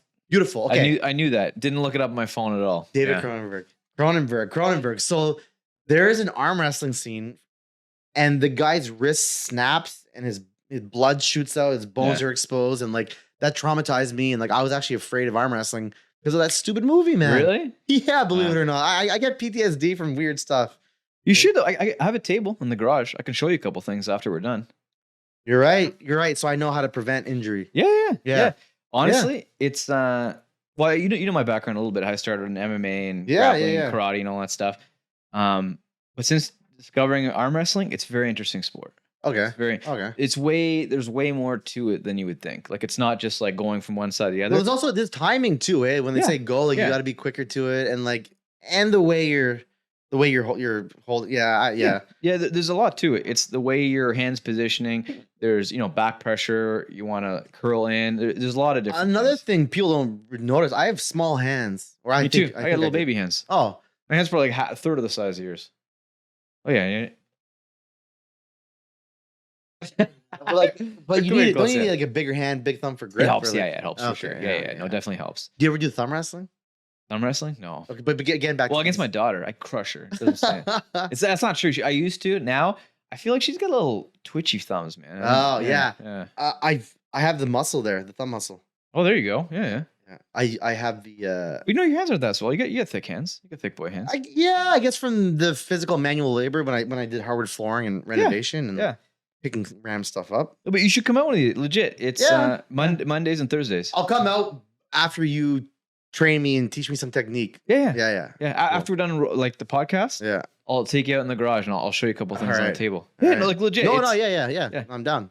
Yeah. But no, man, like you should come out. So our practices here in town are Mondays and Your Thursdays. practices? Yeah. Oh, there's an actual team that. Yeah, there's a team. There's teams. Yeah. You're right. How does the practicing work? You practice within the teammates or? Yeah. You just pick whoever's there at a table and you train. And there's a lot of things to train, right? Like usually the way that it works is the more experienced person is holding, and then the new guy is essentially trying to go and put pressure, and the experienced guy will walk you through how you should go about doing it. This is probably very strenuous and like strains the wrist or the arm, right? Or the forearm? Very hard on the forearm and very hard on the connective tissue in the arm and in your shoulder. Oh, I'm just wondering, like, what's the recovery time? Like, if you didn't get into a solid match, like It's you're bad. probably feeling it, right? Yeah, no. Recovery time at the beginning, if you want to stick with arm wrestling, Yeah. the first 6 months to a year, like your arms are always fucked. See, and then this is something that not a lot, like, well, probably 99% of people don't think of. Like, oh, arm wrestling, they just right away, oh, I could beat that guy. They just look at the size of the guy's arms, Yeah. or sometimes they even think of the person's personality. They're like, oh, this guy's a bit of a goof. I could beat him in arm wrestling. Like, I don't know, people's mentalities. But like with arm wrestling, like, no, there's a lot that goes into it, technique, and then there is, yeah. and then the aftermath, like you could be hurting for a while, and like, you could be all damaged in there. I used it like when I was younger. I did not again. I never really took it seriously. But We're still young. Yeah, still young, so young. But I did a little bit of arm wrestling here. They were like friends. You know when you're at a at a bar and your buddy's like, he's like, oh, I can fucking beat an arm wrestle, and you're like, no, you can't. And then like that kind of shit. I got asked all the time. It was annoying. Yeah. But arm wrestle at the bar all the time. But it's not the same. I want to go dance with girls. Yeah, exactly. But you know, like when you're actually doing it at like in a organized manner, it's not the same, because you know when it's just you and your buddy, you're just trying to go sideways. But again, there's a lot of like back pressure, and there's a lot of different small movements and shit in it that you wouldn't think. Yeah. But I can show you a couple things. But yeah, you should, because you're a strong guy, man. You should come out. Oh, thank you. I try. You know of anyone that like intentionally grows their fingernails and jabs it in the guy's palm when he's like, you know what? I imagine there probably is at least one guy. Or like underneath, he's like tickling the guy's toes with his toes. Oh yeah. It's like he's like farting so rank and dank, and like no one can tell on TV, but he's farting and farting during the arm wrestling. The guy's just sniffing it in, losing his composure. There's guys that used to do similar shit with MMA, like guys that purposely would not shower for weeks on end. Oh, really? And just grab the guy and just give him his stink. Oh, there was a guy that was known for it. I don't remember now exactly who it was. Disgusting, man. Yeah, there's like, a few guys that were known to do that. There needs to be a hygiene standard if it's going to be a physical combat sport. Yeah, there has to be a hygiene standard. Like yeah, man. Like what the guy? Yeah. So when I used to fight, I totally did not shower. Oh, so you're one of these. You're one of these. No, like a day. So essentially, if I had to cut weight, right, and I had to cut water, I wouldn't shower after. You wouldn't shower after weight? After what? After weight cut. You wouldn't shower after weight cut? I would towel myself off, weigh in, and then sleep like that, and then fight the next day. But okay, I'm a stinky dude.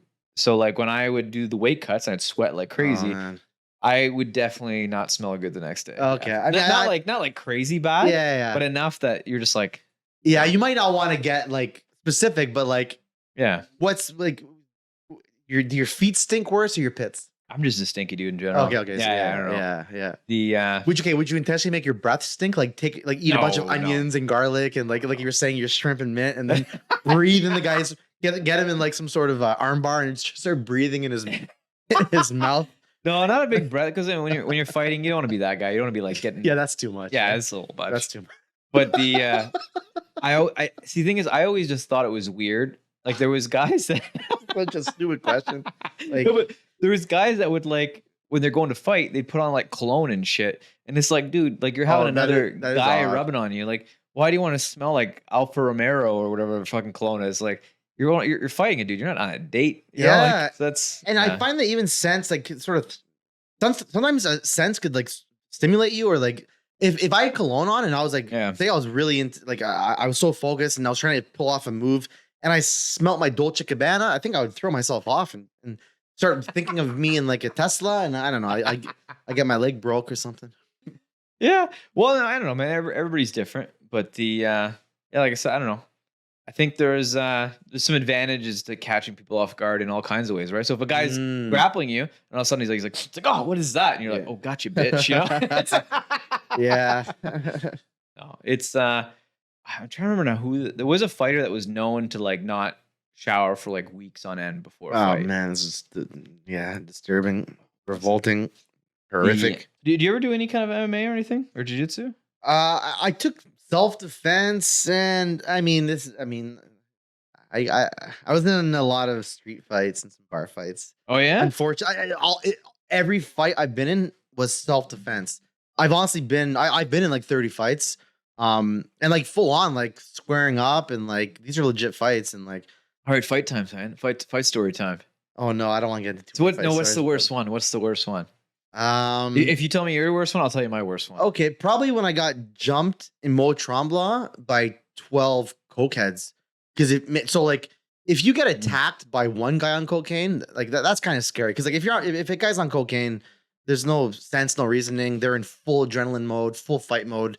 Like you need to take them out or it's done. So when you get jumped by 12 cokeheads, you're like fucked. So like I was on the ground at one point. So like let's bring like how Yeah. did that happen? Like Mhm. what led up to? Were you just like, hey man, hey 12 cokeheads, how's it going? I was in Tremblant for a bachelor party. So there was a lot of us and there's about like 12 of us in the bar, but only 3 of us left because like we were leaving and like there's like 16 of us. So like 4 of the guys left early to go do their thing and then like so we would leave in like little groups. You know, it's a bachelor party. Yeah. We have our little cliques within the 16 guys. So anyways, 3 of us leave the bar, we're walking and there was a guy smoking a cigarette and then my friend and him they ended up bumping into each other. This is how it always starts. Just a stupid little bump. Freaking cokeheads. Yeah. Eh? And my Bumping into friend, people. yeah, and like my friend, he just had a newborn and it was diagnosed with jaundice. Had to get airlifted to the hospital. What's that? What's that? I think jaundice. I think it's the liver. I think it's a liver condition. Okay. But like, if you have jaundice, like you turn yellow and like you could have liver failure and die. I might be wrong. You guys can fact check me, but like jaundice for a baby is serious. Yeah. Had to get airlifted to the hospital in Toronto. So like, I felt for this guy. So anyways, so they get into it, and the guy sucker punches my friend, and there's 3 of us and 1 of him. So I watched because I was gonna see if my friend would fight back, and my friend took the punch, and then they exchanged words, and then he punched my friend in the face again. So there's 3 of us. So the second guy, like I sort of knew him. So the third guy we're with, he sort of steps in, sort of says like, "Hey, stop punching him! Stop punching him!" This guy punches our third friend. So there's 3 of us. My friend got punched twice. The third guy got punched in the face. So I'm standing there and I'm like, all right. I'm like, if you punch one of these guys again, I'll punch you. And you said, have no fear, Pizza Jim is here. No, this is not me promoting any of my companies. Like self-defense, I do promote and encourage, but like violence and fighting, So like, so I told him, I'm like, if you punch one of them again, I'm gonna punch you. And instantly he sucker punches my friend again, and like a fucking like bat out of hell. I grabbed the guy by the collar and just like pummeling him. And I remember at one point he tried to wrestle. I remember I was punching him. He grabbed me to try and wrestle me, and I know I could wrestle. And I remember I grabbed him. I'm like, are you fucking kidding me? And I slammed him to the ground. I'm on top of him, and then out of nowhere, I feel just multiple hits to my head. And then as I'm looking up, I'm on my back, and there's a group of guys. I had one guy on each side of my head, kicking in my temples, and I had one guy on top of me, facing me downwards, punching me like on my nose and my face, and like my life was like flashing before my eyes, and like I managed to somersault out of it, and then all my friends came out of the club, and it was a full-on brawl. But like sorry. Sorry. But like, yeah, like I remember I woke up the next morning in our little condo, and like my head was like glued to the pillow in blood, and like my ACL was torn. I had 2 black eyes, bloody nose, bloody lip. But yeah, oh there, yeah, torn ACL, 2 black eyes, bloody nose, bloody lip, nothing broken, and I was fine. They got arrested. They were all on blow. The cops showed up, arrested them. They started it. They were the ones on drugs. We were just drinking. These good times. Good time. Yeah. I've been jumped a lot. I've been jumped at least 10 times by 4 to 6 guys. By 4, 6 plus guys. I don't know. Takes a lot to take down the bulldozer, I guess. I don't know why people want to take me down. So where does bulldozer? Where does that come from? So this is funny. So yeah, this is another like misconstrued image or reputation or like what do you call it? Alter ego or alias, I should say, misconstrued alias. Alter ego. Like people think I'm the bulldozer because like I go to the gym, or like some people because he's working out, he's the bulldozer, like or he's He's a player. He likes to go and bulldoze girls. I don't know, man. Like this, I want to be open about this because this is what people think. I don't know where this shit came from. When I was 3 years old, I was smashed in the face by a Tonka truck bulldozer. It split my lip open. I had to get stitches at 3 years old. It was very traumatizing. So I decided I wanted to become a bulldozer so that nothing would ever, stop me. Nothing would put me down. Yeah. Yeah. So like, if I'm not like, I had to become a bulldozer so that not even a bulldozer could take me out. That's where bulldozer came from. I got smashed in the face, 3 years old with a Tonka truck bulldozer, got stitches. It was traumatizing. And I just wanted to be like strong from that moment on and like not go through anything like that again. Oh, this is you now. You're the bulldozer now. Yeah, I'm this bulldozer. Yeah. So that's one crazy fight story. You said you have a bunch of them. Yeah, I remember I got jumped at McDonald's. McDonald's? You like the fight stories, don't you? Ah! You know how at McDonald's they have the first window and the second window, and now they have a third window? Some of them do, yeah. Some of them have this third window. Yeah.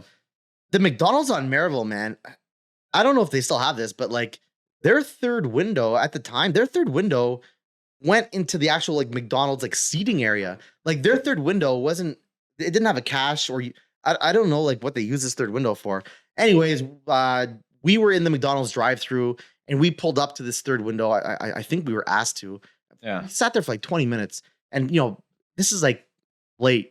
It was after the bar. Yeah, 1, 2, 3 a.m. So we're sitting, 4 of us in the car at this third window. And, people are walking by, drunk people from the bar. These guys walk by, girls walk by. We're exchanging words. But just like it was playoff time. So I think we said like, oh, go Sens, go. Oh, no, we're Pittsburgh fans. And just like, oh, whatever. And like, just like little stuff like that, whatever. So we're sitting there waiting. And then out of nowhere, this one guy approaches our car. And he's like, which one of you gave me the finger? None of us flipped anyone off. Like none of us were doing anything. Which one of you gave me the finger?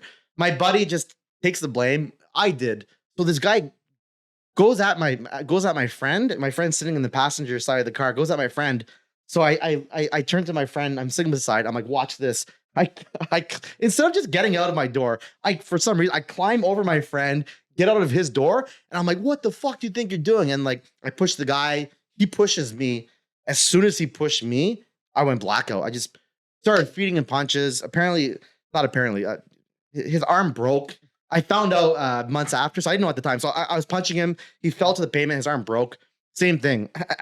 I look up and like I just feel all these hits to my head. All of his friends, like I think it was a setup. So he had 9 guys. It was 8 guys and 4 girls. But like they ran out of McDonald's and they all just jumped me.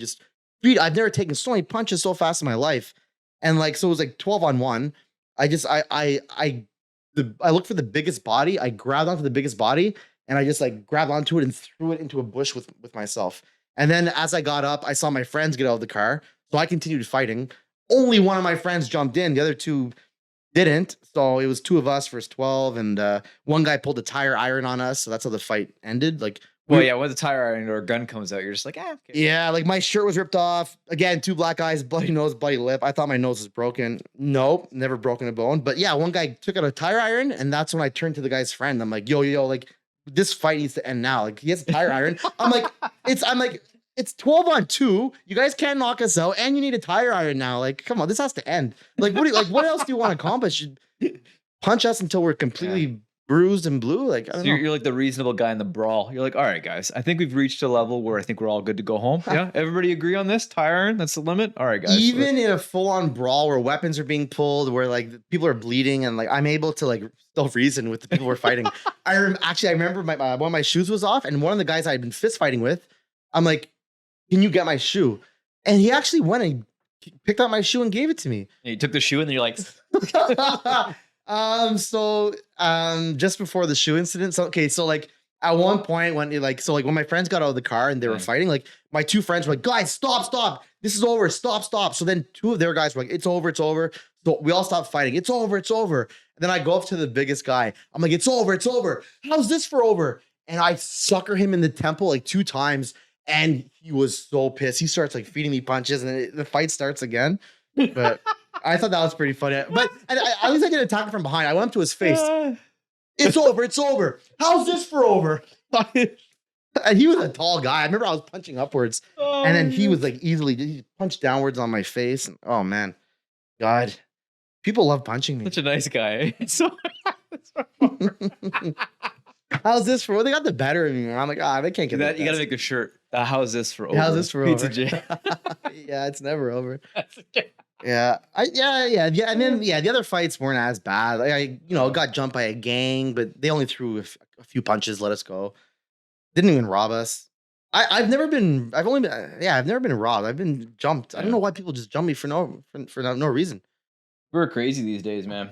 Like I've had guns and shit pulled on me. Like people are nuts. Yeah, I've been threatened to have a gun pulled on me twice. Yeah. You've had a gun pulled on you? Oh yeah. Oh damn! How many times? Yeah. More than once? Well, what the hell? What twice really, but one time was like pointed at pressed into my head. No, did you want to tell that story or no? Well, I'll do the short version, but it happened in Elmont, out of all places. What year? This was probably around the time that I was in college. Yeah. Did you tell me this story? Or was it something you would have like? Yeah, that's I don't go around telling everybody. But, hey, I got a gun put to my head. Yeah, that's something that no one really talks about or has had. Well, I don't know. I'll go into it, but the short version is we're at a skate. Keep in mind, people, we're in Canada here. Yeah. I know one friend that owns a gun. Guns. Well, he has guns. So essentially what happened is we're at a skate park in Elmont. Yeah. And I was there with two buddies of mine, and we were just skateboarding. I was on the mini pipe, and these two excuse me. Beer's a bad idea. Beer's a bad idea. It gets you talking though. Like, it gets me telling stories that I normally wouldn't tell. But yeah, so there's three of us skateboarding. I was on the mini pipe going back and forth, and these two really sketchy dudes showed up, and all of a sudden they were like fucking screaming at us, like calling us names and stuff. Just out of nowhere, just out of nowhere. These guys just literally, these guys were not from the area. Like you could just tell by the way they were dressed. Yeah. And so like they're just saying that we're just ignoring them. We're like, whatever, we're here to skate. Yeah. So I was going back and forth on the mini pipe, and all of a sudden one of them throws a beer bottle, and it smashes like right by my feet and like goes everywhere. Christ. And I'm like, okay, well, obviously these guys want to fight now. Yeah, like, that's assault right there. Or right. What's considered assault these days? Like, yeah. So I was like, you just threw a beer bottle at somebody. Like that's kind of the beginning of in my opinion, anyway. I was like, all right, well, these guys obviously want to fight now for whatever reason. Yeah. So I go up to the guy, and I'm asking him, I'm like, what the fuck are you doing? And the guy just starts literally starts going belligerent and starts calling me all these names and stuff. And in my head, I'm just like, all right, night time for you. Yeah. So I grab the guy by the shirt and I raise my hand. I'm just about to put this guy in another dimension. And then all of a sudden, his buddy behind me and I hear and I had it pressed. Like he was pushing. I had a bruise afterwards. Like he literally smashed the gun into my head. Oh, bro. And he was like pressing it. And it didn't click in what it was. I was like, what the fuck? Yeah, you wouldn't have. Yeah, I was like, am I being hit with something? And then I turn around and the guy's pressing it like into my cheek. And I was like, Jesus, bro. I can't describe the feeling, but it's like every part of my body just took a piss. Oh, like every. I got tingling from my toes up. Now it's in my arms. Yeah. It'll go to now it's in my hair. Yeah. No, it was super fun. Not just to have the gun pressed and for that clicking or whatever, but then to see it and have it in your face, like, whoa, I'm losing my life. Dude, like I said, I can't describe the feeling. It was literally like every pore in my body just like took a piss. Like everything just took a piss, and I kind of became numb. And I was like, all right, like I guess we're good, right? We're gonna walk home. And the guy's like, no, you're not fucking going anywhere. And I'm just like, holy fuck, like. And I just kind of went really, really hazy, and all I could focus on was like the gun. Yeah. And I was just trying to diffuse the situation. I was like, all right, guys, like whatever you want. Yeah. Like let's just let's do what did they want? Fucked if I know. They're just being pieces of shit, really. So anyways, what ends up happening is I end up talking to the guy. So as the guy's pressing the gun in my face, his other buddy picks up glass off the ground and starts like fucking breaking the glass off in his teeth, and he's spitting on me. What? Yeah. So he's spitting like his blood on me because he's like cutting his lips and shit with the glass. And I'm like, what the fuck? And then they just kept saying all kinds of belligerent shit, like saying they're going to fucking kill me and they're going to kill my friends and this. And eventually shit just like started to slowly diffuse. And the whole time I was like, whatever you want, man. Like, I'm a piece of shit. Like, I'm a loser. Yeah, fuck me, man. This is all my fault. Like, I'm a fucking piece of shit. Yeah. And then finally, things diffused the guy, and I don't even know how the fuck it diffused. It was literally like, it must have only been like a couple minutes, but it Yeah. felt like time stood still. Oh yeah. And this guy was just berating me, like calling me all kinds of names. And then finally he put the fucking gun back in his belt. And I was like, all right, man, like we're out of here. Like, yeah, see you guys later. And then even as we're walking away, they're like calling us pieces of shit and all kind of, and we got back in the car. And as soon as we started to drive away, it's like everything just kind of relaxed a little bit. I was like, what the fuck just happened? Like what the I fuck? always like, I like trying to like, analyze people psychologically. It's like, is it a territory thing? But like they showed up to where you already were. Yeah. And then they're not even from the area. And then it's like, it's not just one guy, but it's two of them. So they share the mentality. And like one's causing injury to inflicting harm to himself. He's chewing a bottle, They're making fucked. himself bleed before making you bleed. They're Who does that? They're super fucked. Like those guys were obviously high on drugs and shit. Yeah. Like they weren't like the guy, both their pupils were like super dilated. So Yeah. they were obviously like, they're Like, fucked on I something. always find like if people are doing drugs, like there should be an end goal or a journey. Like, hey, let's do shrooms and have this like vision quest. Let's drop acid and watch this film. These two guys, like, what drugs do you think these two are on? Fucked if I know. Maybe probably Coke or something. Oh yeah. So like what else gives you the balls to like start throwing bottles at people? Well, obviously if you have a gun. I don't think these two trash bags could afford cocaine. But let's say they were on coke. No, they had expensive clothes and shit. Oh, okay, Yeah, okay, yeah, okay. yeah. So okay, They so had- like they had okay, money. so prep like so I don't know, man. Like let's do coke and just let's go fuck with people. Like they just wanted I don't know. No I don't know idea. what they wanted. No idea. They wanted invincibility. Eh, just to fucking bring people down, or guess. I don't know. Like, Man, that's not bring someone down. I can go tease this guy or I can tease this person for the way they look. We're gonna go put a fucking gun in someone's head. Like, dude, I mean, that's more than bringing someone down. That's yeah. traumatizing someone for the rest of their life. Yeah, no, the whole situation was super fucked. It was super fucked. Yeah. The Biting the broken beer bottle. yeah, no, like legit. He essentially because while the one guy had the gun poked to my head, right, and I had my hands up, I'm just trying to defuse the situation. Yeah. His buddy, because they had a bunch of beer bottles and stuff, his buddy took one of the bottles and like smashed it on the ground. And what did he say? I'm trying to remember now. He's like, oh, you don't think we're crazy enough to do this or something? I'm like, no, man, you guys are the craziest. You guys are the coolest. Like, just let me fucking get on my way. And then he's like, oh, you think this is a joke? I'm like, I literally don't think this is a joke. Like, I'm just ready to fucking go home. Yeah. And the guy's like smashes the bottle on the ground and then picked up one of the pieces from the broken glass. It's like, he's like, you don't think I'm crazy? I'm like, Jesus. I can see you're crazy, man. Like, it's all good. Like, So they wanted you just answered the question, I guess. Yeah. They wanted to be known as the craziest. fuck if I know. Fuck Yeah. if I know. I sometimes like I used to like being known as the craziest. But like, Yeah, I don't no. want to be known as the craziest or No, something no, like no. that. That was it was interesting. Yeah, like imagine like, what's the best story from your life? Yo, we went to the skate park. I threatened a guy with a gun. I broke a beer bottle. I chewed it. I was bleeding.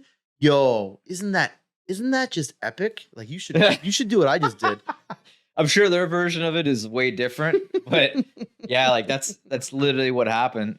And then Fuck, yeah, I man. remember just driving home and like just reflecting on life essentially. I was yeah, like, yeah. what the Yeah. fuck was that? I mean, at least you got to see a complete perspective of how some people live. You're like, whoa, I never want my life to be like that. Going to the skate park with a gun, high on coke, Yeah. ready to make my gums bleed. No, well, the thing is I was surrounded by when I grew up, man, a lot of my early friends were like gangsters and shit. Like Mm. really bad dudes. Yeah, like you were in Carlton Place area then? Yeah. See with me, like I went to good school, like St. Pius was known as like, like the Italian school, like something like like decent class kids. But like we were near, I'll say like Maryville High School, J.S. Woodsworth, Yeah. schools where, people did, want to be gangsters, I'll say, which is a good term. Yeah. But like, yeah, like I got surrounded by like 9 guys from Maryville when I was trying to work out at the gym. And like, I used to get surrounded by guys in Maryville and like, 9 guys, 1 Pavel. Yeah. I think it was 9 guys and 3 of us. I'm trying to think of I don't think I was really ever alone when I got jumped. No, wait, no, of course I was alone. What am I talking about? Yeah, I don't know where I'm going with that. Anyways, yeah. But yeah. So Good sorry. choice. Indirectly, I would see, some shady stuff. Like, Yeah. Yeah. What's the plan with Pizza Gym, man? Yeah. So Yeah. you have a new business partner, I guess? Yeah. So as you've learned, over time, when you want to work with someone or partner up, should be someone you trust. preferably like, a friend or someone you've known long term, Yeah. or someone you've known of. Yeah. So yeah, this guy's his name is John Campbell. He went to my high school and my junior high. He was a year above. And yeah, he was always like like the bigger guy in our school. He was a bouncer at, Grace Somali's, a bunch of bars, and like, yeah, he has a good reputation, and like now he's a consultant, and he's a businessman, and we met up recently, and him, him growing up being like a bigger, intimidating guy, he was unapproachable in a way. And he was like, Pizza Jim Urch will make me approachable. Exactly. No, exactly. He actually said that. He's like, I can imagine like intimidating guys at the gym or just in like everyday life where they want their personality to like shine, or they want to have a conversation, and like maybe having these welcoming characters on their shirt, shows that, hey, they're a friendly giant, or like, they're not just gonna punch me for saying hello. Like, I don't know, people's mentalities, man. People are just like, there's so many triggers and like fears, and I don't know. The world's a crazy place now, right? Like everything is mission critical, right? And everything has to be extreme, right? There's no what's the word I'm looking for? There's no in betweens anymore, right? Yeah. So that's another like, which brings us back to Pizza Jim. Like, I had to figure out a way to run a business with a motto, with values, that the majority of people agreed on. Yeah. So I like if you don't like pizza, you're kind of a piece of shit, right? So the thing is, like, when I say Pizza Jim, like, it's not like, oh, if you don't like pizza, you don't like Pizza Jim. If you don't go to the gym, then you won't like Pizza Jim. No. Pizza is like a metaphor for all foods, and it's also a metaphor for comfort. Gym it ends up standing for all activity. Yeah. And it's a metaphor for earning strength. So like, I could with confidence, and I'm sure you'll agree, I could say that the majority of people in life, they want to live a comfortable life. Who says I want to live a very uncomfortable life? And then Joe Rogan. He lives an uncomfortable life to experience comfort. Like, well, yeah. And then like, who wants to live a life of weakness? Like, I'm not saying everyone get in the gym. No, I'm not saying everyone get in the gym. Like, strength isn't just physical. I meant like mentally too. Like, you want internally, you want mental strength, physical strength, like financial strength, like, relationship strength. Like, you want to live a comfortable life and like a strong life. So that's what Pizza Gym stands for: comfort, strength. There's no hate crime. There's no fat shaming. There's no weirdness. It's just earn your comfort, earn your strength. If you're someone that wants to be that never wants to be comfortable, never wants to be strong, then maybe Pizza Gym isn't for you. That's okay. Maybe Pizza Gym is for you. You just gotta have more pizza. Yeah, maybe. So much pizza that you become uncomfortable. Right? Yeah. Well, they're already uncomfortable. So much pizza where the two negatives become a positive. So they're so uncomfortable that they're adding so much more discomfort that they're able to find a comfort in it. There's no way to be uncomfortable with Pizza Gym.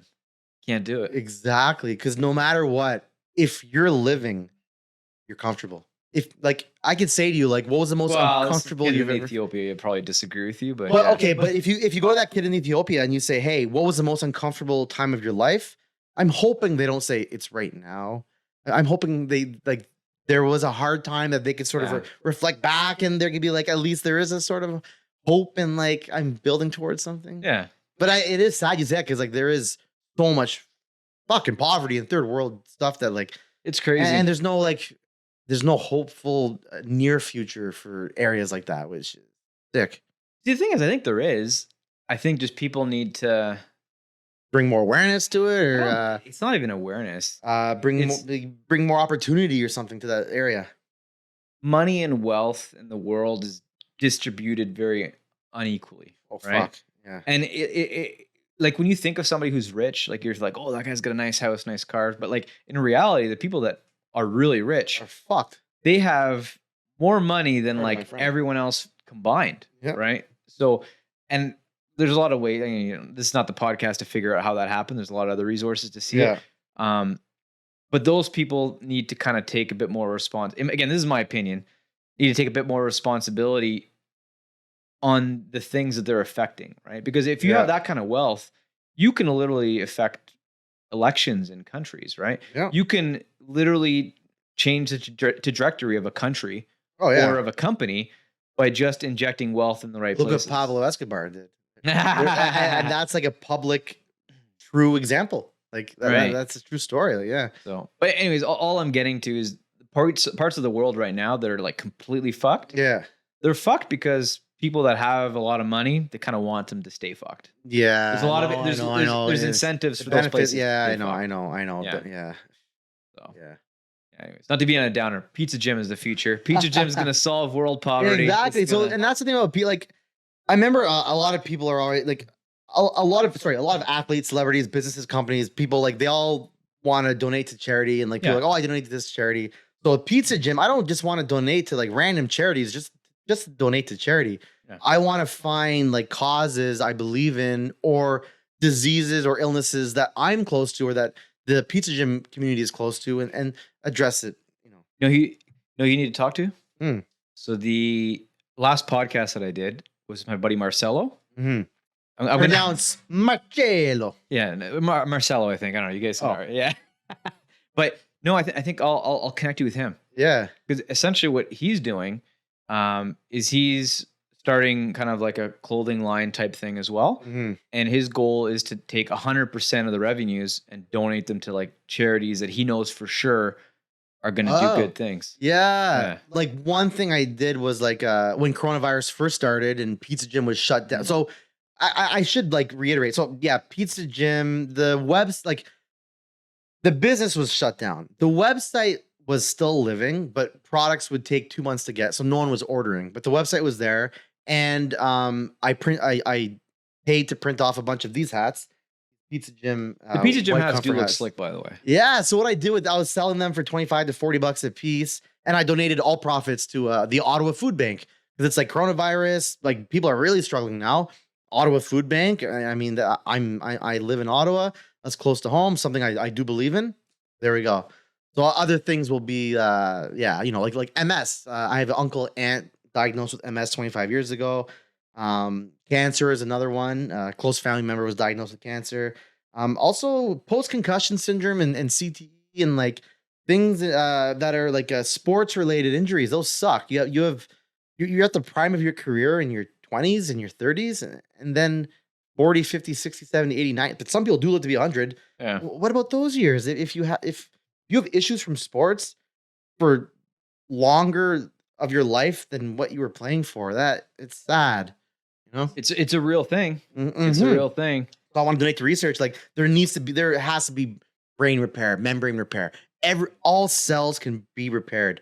Unless the cell is completely obliterated, if a cell is damaged, a cell can be repaired. That's what I believe in. Yeah. I'm not a scientist. No, but there is real research going into that stuff, and there are studies now of technologies that are trying to do things like that, like repairing damaged brain, or even what about like replacing cell? Like, like I don't know if this makes sense. There's 3 brain cells, one's completely dead. You clone the other brain cell, and then they're working on like medication and stuff, and they're working on technology to essentially promote brain growth and repair. Yeah. So there's things out there that are currently being worked on that are in that field. But like I think most people don't even understand the depth of what can happen to a damaged brain until you know somebody in your family or yourself that experiences it. Yeah. Like my wife, for example, she had an accident. She fell off a horse a few years ago, and she had a crazy bad concussion. And until this day, it still like affected her. Damn. Yeah. I remember like it was a story with my brother's friend. He had got jumped. He got like knocked out, and his head hit the pavement, and like he was in the hospital, broken orbital bone, bleeding brain, and like that's affected him since. It's just, like one little thing. Like, because of it's the brain, the most. Maybe besides the heart, but brain and heart are the most valuable organs in the human, right? Yeah, no, 100%. Well, and in your groin. but even myself, I talked to a buddy, really good buddy of mine, military guy, a few years back, and he was saying that he feels really uncomfortable in like crowds now. So like he doesn't feel comfortable like going to bars anymore when he's surrounded with a bunch of people. And I remember him saying that. And I'm like, man, that's the way I feel now. I was like, that's weird. Like, what do we have in common that like, because it's a really bizarre thing. It was literally like, again, this is going back like probably 10 years now, but I remember there was a time when I used to love going to bars and drinking and partying. Yeah. And then I don't know when it happened, but all of a sudden I was like very uncomfortable. Like when I would go to a bar and I was surrounded with people, I would just feel like very uneasy. Yeah. And then I would drink, and then eventually that uneasiness would like go away. Interesting. I looked it up. There is some stuff that happens with your brain when you have CTE or you have like post-traumatic stress syndrome. And again, my military buddy, he's seen some crazy shit. Yeah. So like for sure, like something has happened to him that's like caused his brain to kind of react in a different way. But yeah, there's something that happens in your brain that when you're around crowds, that it makes you kind of get weird and it makes you feel very uncomfortable when you have like brain damage. Interesting. Yeah. Huh. So yeah, I feel like most people just don't realize like how subtle that shit is, because you can hurt your head. You can literally fall down a flight of stairs, hit your head the right way, and now it's like you're fucked up for life. Yeah, you always hear, especially in Canada, but like people slipping on the ice getting a concussion, and that's common, and like something we wouldn't even hear about in the States. Well, no, in the States you are. Like they're doing all kinds of studies on like football players. Oh, sorry, but I meant like slipping on the ice. Oh, yes. Yeah. Well, no, I think northern states get winter. Yeah. Was that something you're interested in, like donating money to? Is that kind of the yeah. Like any like so one will be like sports related injuries that there's no cure for, or like complete resolution for, but like I'm thinking brain damage, concussions, CT, like, that's the most important. Yeah. I mean, like, you know, like torn ACLs, broken bones, like this is all stuff that like if you break it, you're gotta just replace it. Your brain though, like if you break it, we don't really know how to replace it right now. Robots, man, robot brain, AI, Elon Musk. So I would like, I mean, it would be cool. I mean, so like if someone gets really, if they have a severe injury and for them to become slightly AI would help out, that would be cool, as long as they still have they control everything. It's their consciousness. They have control over everything, awareness. It's not like they're on autopilot. I think it's my opinion. I think once we start to get AI embedded in your brain, I think it'll make you go crazy. Oh, it'll make you go crazy? Yeah, I think so. Oh, I mean, well, yeah, because humans aren't at that level to accept that at this point.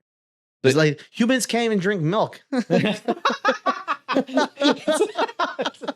It's like, bro, every time I drink milk, I shit my pants, but I'm ready to get AI in my brain.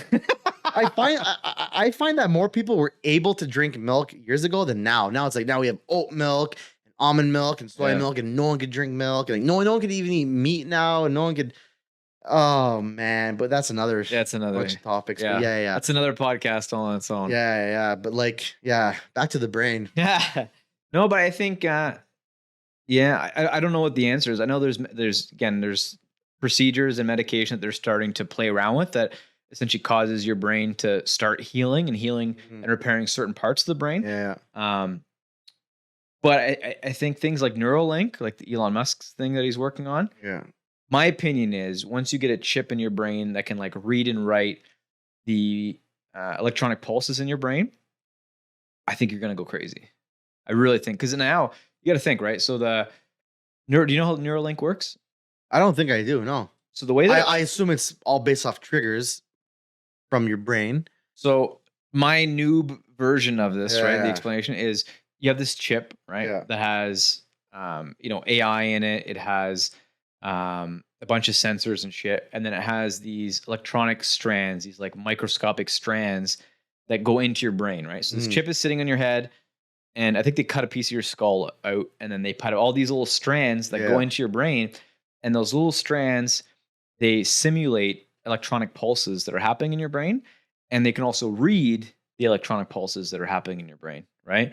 So theoretically, once the AI figures out, like, if you're looking at a square, right, and you think square, eventually that chip in your brain is going to recognize, oh, this is a square, right? So he's thinking square right now. And eventually, as it tracks and as it as it learns your thought patterns, right? Eventually it's going to know what you're thinking. Yeah. And then it's going to be able to simulate those electronic pulses as well, right? So when you're thinking square, square, square, all those electronic pulses are firing in your brain and it reads those. And now it can also fire those electronic pulses. And now it's like, are you thinking square or is this chip thinking square? Right? Sort of like the whole what was it? Pavlin with his dog and the bell. Like he's ringing the like is the dog actually hungry and eating, or is he just eating because the bell's being rung now? Right. Like, so as a human, like if someone's ringing a bell, I'm not gonna eat off that bell. Like, I'm eating when I'm hungry. I'm eating when I feel those hunger pains. Yeah. When I feel those cramps. So here's the thing. I'm not a puppet. So when those pulses are going off in your brain, right? Like, how do you know when it's you, and how do you know when it's the chip? This pulse could make me feel even the stomach pain, the stomach cramp. Because yeah. So think of that, right? And now think of how like modern computers and like web servers and stuff work. Yeah. Sometimes shit fucking crashes, like Windows, right? Blue screen of death, right? So what if this chip in your brain all of a sudden gets a blue screen of death and starts sending out a bunch of random shit? Oh, right? To that extreme, yeah. Right? Not just something shutting off, but if it malfunctions, yeah, right. Yeah, if it glitches, yeah. This thing is wireless. You might think circles are squares, then you're completely fucked. Like, well, the whole thing is kind of very taboo, right? And it's like this thing is wireless as well, right? Like it's connected to another device or the internet. So what's stopping somebody from hacking it? Yeah. Right? Imagine you get this chip in your brain, and all of a sudden I hack it, and I give you a Chinese accent. Right? Yeah. Right? Like, is it just a Chinese accent, or could I speak Chinese? Yeah, or maybe I can make you do things. Like maybe start slapping yourself. I can make you start picking your nose in an interview, right? Like, who knows what the limitations of like this really is? Something right? I could use for something productive. Chinese accent. At least give me the Chinese language. I could speak Chinese. Go traveling. But so like the utility of it is insane, right? Yeah. Like literally the access to the internet on demand, on thought, like the utility of that. Is this being tested on people now and stuff? Or I don't think it's human testing yet. It's not. What do you mean human tested? Animal tested? Yeah. They're doing it in like monkeys and shit now. So how do they pick up what it's even thinking? They can't tell what it's. Oh, I guess off behavior. Like this monkey went to grab the banana. We know he's thinking about going to grab a banana. Yeah. No, there's already tons of technologies that can do that, right? Like there's already technologies that you can like. It doesn't have to go in your brain. It just sits on your head, and when you think of certain things, eventually it's able to figure out what the neurons are firing, and it's able to figure out patterns, right? So like that's technology exists, but we're just getting better and better at managing big data now. So that's another interesting thing to think about, because like there's different parts of your brain. So if you're in like a creative thought, these neural links or neurotrons or whatever they could pick up on which part of the brain is being stimulated. Yeah. So it's like, oh, this guy's thinking of a creative thought. Oh no, it's a logical thought. Oh, it's a sexy thought. It could tell just by It's super creepy. It's super creepy. So I think this is what humans need to know. This is what the aliens already know, and that's why they're so ahead of us. We're keeping ourselves behind. We get freaked out by everything. Yeah. So I don't know. I have very pessimistic thoughts on it. Like I feel like the technology is very cool. It's very interesting.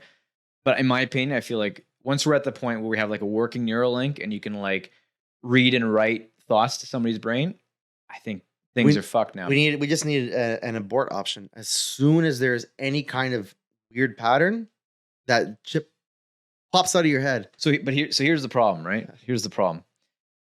Me and you are applying for the same job. Yeah. Right. Me and you are both in a job interview. Yeah. I've got a chip in my brain that's literally telling me the right answers to every question in the interview. Yeah. Who's gonna get the job? Well, what if you haven't showered after your last MMA fight? You stink like shit. Well, like, This guy's thing. smart, but like he doesn't even know about hygiene. He can't even smell his own ass. But so here's the thing: if you had a chip in your brain, right, that was guiding you through life, I know. You would make the right decisions based on like massive. You'd be in school getting A's on all the essays. You'd never have to go to school again. You do everything from home. You have instant access to Google.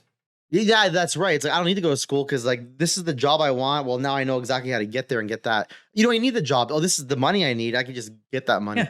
Yeah. You have instant access to. Yeah, that's right. You're like, okay, I want to make money right now. What is the most efficient way to make money? Right. Let's just pretend cryptocurrency. Okay, we'll just auto invest in this. And yeah you're right. Right. So it's like it literally opens up like limitless potential. But at the same time, if you're the person in charge, right, you're the person putting chips in people's brains, what do you want, right? Yeah. You want total Do you want a bunch of bullshit. people that are super smart, making a bunch of monies, like making their life awesome? Or do you just want a bunch of people that you can like manipulate and do whatever the fuck you want? Yeah. But like, how much power can one person want? Like me personally, I would be happy, if I own my own company, like to like want to like control the entire world. That's just come on, like. But I'm just saying But though, no, I know, but there, I know.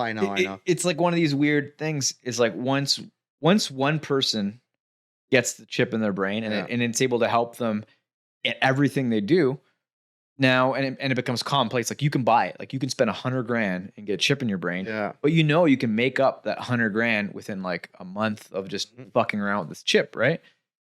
Once it gets to that point, it's almost like, okay, everybody's gonna fucking get it because you're at such a big disadvantage not to get it. Yeah. Once we get to that point, I think we're super fucked.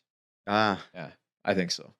Very pessimistic way of looking at it because I think once that happens, one of two things is going to happen. One, somebody's going to hack it and fucking do some weird shit, right?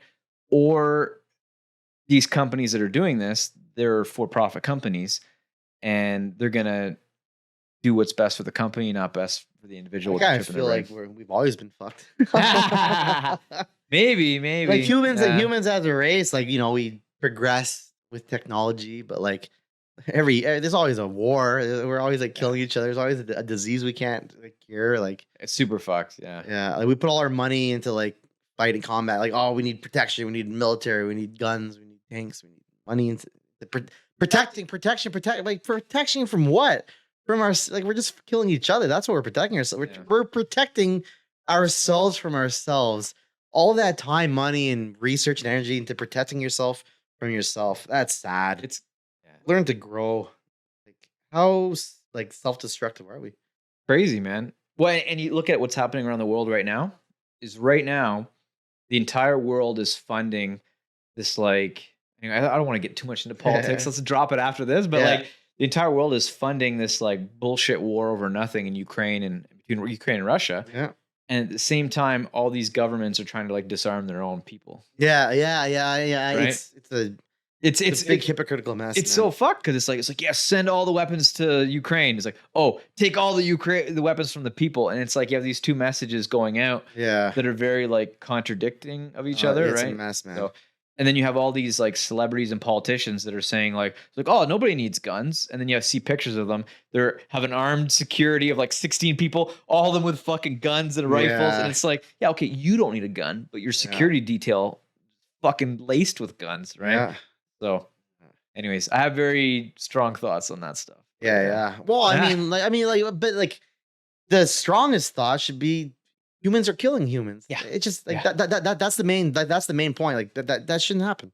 Like, we're humans. We should all be able to coexist and build, grow, progress, have fun. Yeah. Like, the whole point is guys, we're trying to build up here. Like, Elon Musk wants to go to Mars. Apparently, we've been to the moon. Haven't been fuck them. We haven't been back. Moon's so stupid. Let's go to Mars, buddy. Yeah, I guess what does the moon have? Let's go to Mars. Yeah. That is weird though. Why aren't we building theme parks on the fucking moon? We are not going back to the moon because I think the aliens said, hey, relax, guys. What are you guys doing? We need a pizza gym on the moon. We do need pizza. Hey? Yeah. I think the moon is I feel like the moon would be Earth's. Like, if we go to Mars, then maybe like, the Galactic Federation could step in, like, hey, stick to your own planet, your own moon. But like, do you think we went to the moon? So here's the question. Is that the only time we've gone to the moon? No. Apollo, right? How many Apollos were there? Did every Apollo go to the moon though? Because like Neil Armstrong, Buzz Aldrin, and that third guy who no one ever remembers his name, Mitch Edgar.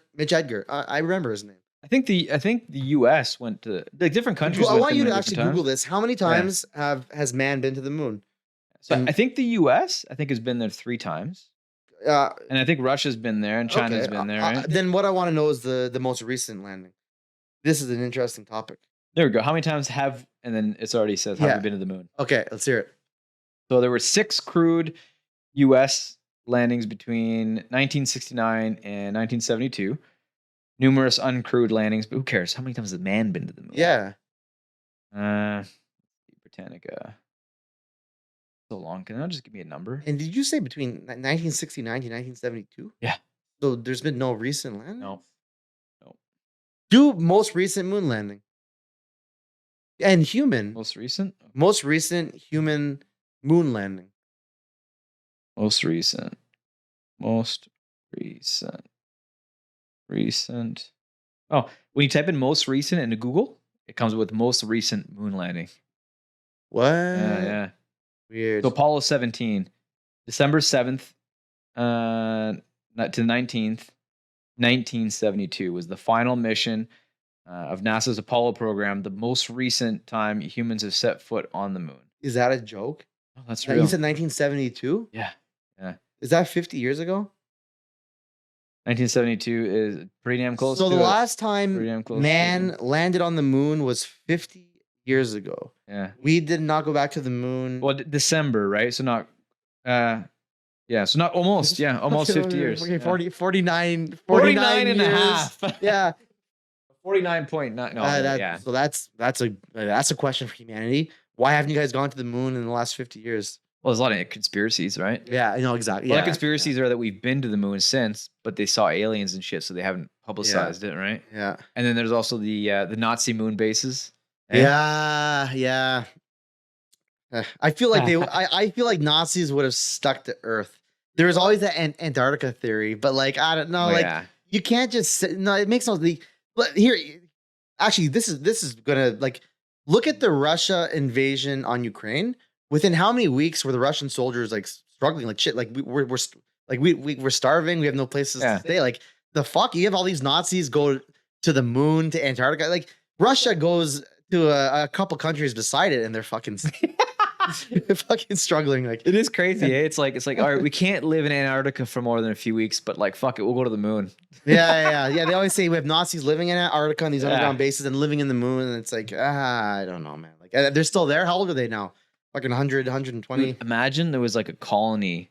Actually, there's a movie about it. Oh, what's it called? Oh, I forget now. There's a movie about like Nazi bases on the moon, and then they come visit. But yeah, imagine being when did World War II end? That was like I know that the Olympics was 1948, so it would have been before 1946, 1947. It was all over with. I want to say 1940. World War II end. So 1945. 1945. Okay. Okay. Yeah, World War II was from 1939 to 1945. Like 6 years. Insane. 6 years of complete idiots. Chaos. Fucking just blow up each other's countries. Yeah. And then everyone could struggle for many years after. So that's like what? That's like 80 years ago, right? So imagine being like 2 or 3 generations away from World War II, and you were born in like a Nazi base on the moon, and then you're finally come back to Earth. Oh man, that's a really interesting thing to think of. The thing is, like, how is life on the moon? Like, is it completely different? Like, are you going into complete shock by going to Earth? A lot of white people, I'll say that. Oh, you're right. It's gonna be this. No, it would be a crazy Aryan race. Yeah, it would. Yeah. So you'd be like, whoa. You'd be like, is there animals on the moon? The Nazis like that's true. So Nazis had to have had dogs, hunting soldier dogs. Yeah. So if Nazis brought animals, crazy cats. Oh, just cats, eh? Probably just cats. Bunch of Nazi cats. So they're all shaved cats. To moon Nazis, animals would just be cats, right? That's all they do. They eat cats. They pet cats. Okay, so they have dogs for soldiers and then cats for food. Damn. Is there any turtles on the moon? We're getting really off. We're getting deep down. No, but yeah, it would be weird because if you had a group of people that went to the moon, right? You would obviously you couldn't go outside, right? So you'd never really be outside. You'd always be indoors in like biomes and shit. So I bet you your immune systems and shit are probably trash.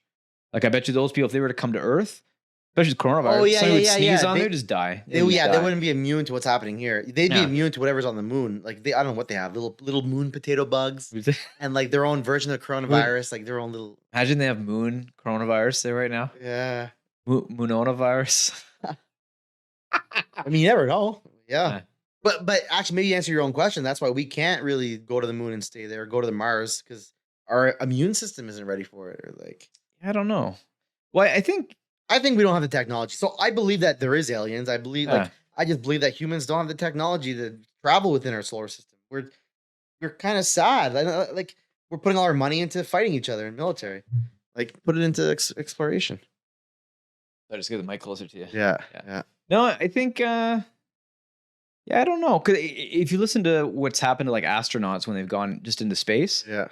by being out in space by like a couple of weeks, your bone marrow actually lowers, right? Yeah. So a lot of things would fuck you up. Like if you went to a planet with like lower gravity, your bone density and shit would like change. Forgot So about that. when you come back to Earth, it would like fuck you up. And you could probably age as well or something. You could like age faster than, or I don't know. I heard some theory. Yeah, I don't know how aging. Like I'm sure having like not being in an atmosphere, like constantly being exposed to radiation and shit would fuck up your aging process. Yeah, Yeah, for sure. it'd dry. Yeah, I'd probably just dry you out and just make things appear wrinkly and dehydrated. Honestly, Maybe, I think that maybe. like I think that human like everything is, if it's physical matter, I think it could be altered. Like if you go to space, you get fucked up.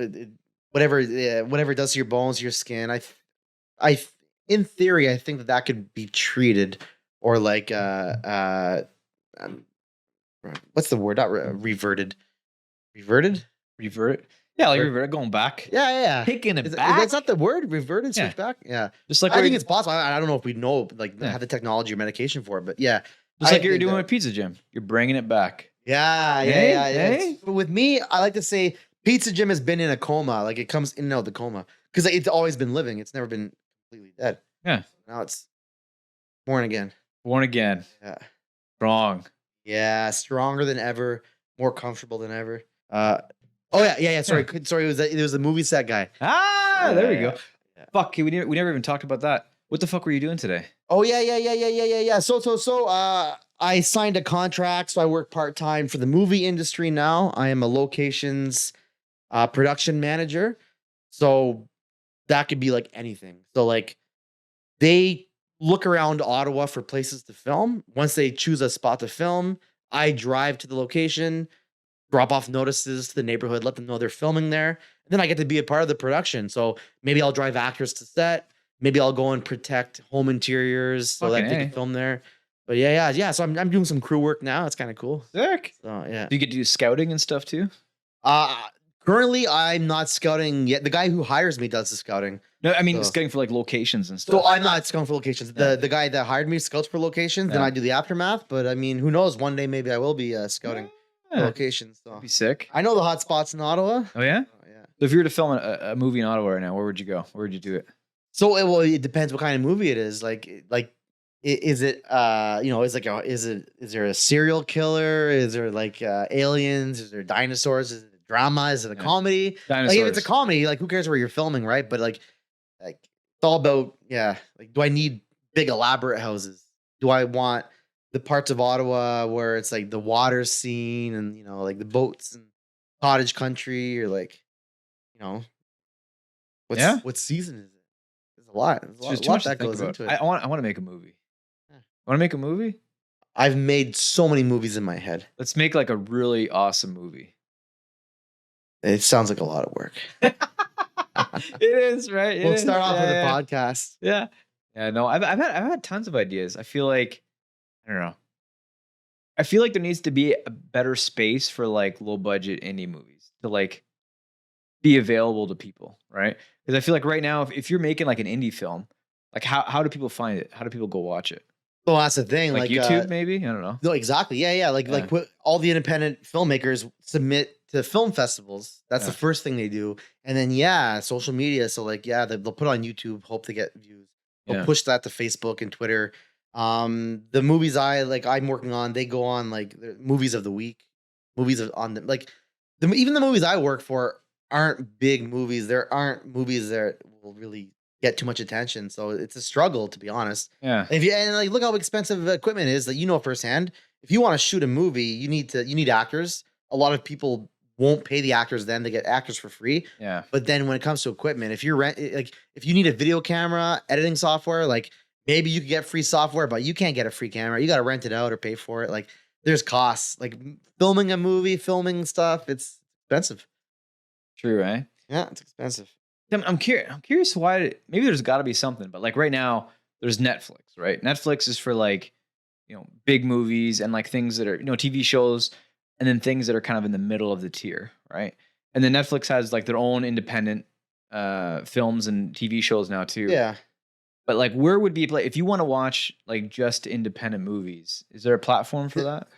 This this is like I don't want to be rude, but like there's not a high demand to watch these independent films. Like No. all these independent films need that cult following. Yeah. So this is the thing, like not to knock people down. Like when a movie is created, it's someone's idea, which I respect. But like if the idea isn't executed properly, like you could have someone with a fantastic movie idea, but because they film it in Ottawa and go cheap with it, the movie ends up being crap. Yeah. But the idea could have been so good. Yeah. Yeah, it's about the resources. Ottawa, it's not that big for film yet. Like it's expensive, so like you need to go and like pay to make a movie or a film, but like you need to make money off it. Then like you're just filming an idea with all these resources. What's the return? Dude, and what makes it interesting is you have movies like Ex Machina, for example, right? Have you seen that? No. Amazing movie. But and I feel again, I don't know what about movie budgets, but like the movie is essentially about this guy who's visiting this dude who's like a doctor scientist who has like an AI. Yeah. And they're kind of doing this like in-person Turing test type thing. And 90% of the movie ends up being in this guy's like facility or like house lab type thing, right? So in my head, the budget of this movie would be very low, but then in reality, it's probably stupid insane because of all the film equipment and the sets and all that shit. Yeah, right? and then you also forget about like insurance. Like, first of all, like where are they filming? Are they filming in someone's house, someone's factory? Like, where are they filming? They got to pay the person like that owns the property. Yeah, and then like you need insurance for the crew is huge. Like people forget. There's a camera guy, there's lighting guys, there's a boom operator, there's like like the locations assistant person that I am. Like there's so many people on set, the makeup person, the extras, the actors. Like it's a party, but everyone has their own role and it's very efficient. But like holy, a lot goes into the crew, the equipment, the idea, the location. Like so yeah, and then it comes down to what's the return? Like where are you making the money? If you're going on YouTube, then you need to have a big following and you need to be getting revenue. yeah. Like unless you have a deal. Pizza Gym. Yeah, Pizza Gym will sponsor them. I don't have anything to offer right now, but one day. Yeah. One day I'll sponsor local talent for sure. Yeah, why not? You'll sponsor my movie, man. Yeah. Your movie about mint shrimp. It's a movie. Okay, picture this. It's a movie about one man who has the idea that shrimp and mint does make sense in gum form. Coexist. Yeah. They coexist. I like it. Yeah. I mean, anything's possible. I mean, I did it with Pizza Gym. It's an oxymoron, you know? So the opposites. Yeah. See, I got some cameras here. We can make that movie. Why not? Why not? Sick, buddy. Well, I think we've been here for like 5 hours, 10 hours, man. Jesus. Want to call it quits? I think we're on, actually, according to my clock, the 11th hour. So I think we should be, I came here first thing in the morning and now it's almost midnight. So yeah. Well, thank you so much for having me. Hey, thanks for coming on, buddy. Hey, want to go in the gym and get jacked or what? Yeah. All right, buddy. Powerful. Thanks for coming on, buddy. Absolutely. Appreciate you. Thank you so much. I love this setup. Oh. Stay strong. Stay comfy.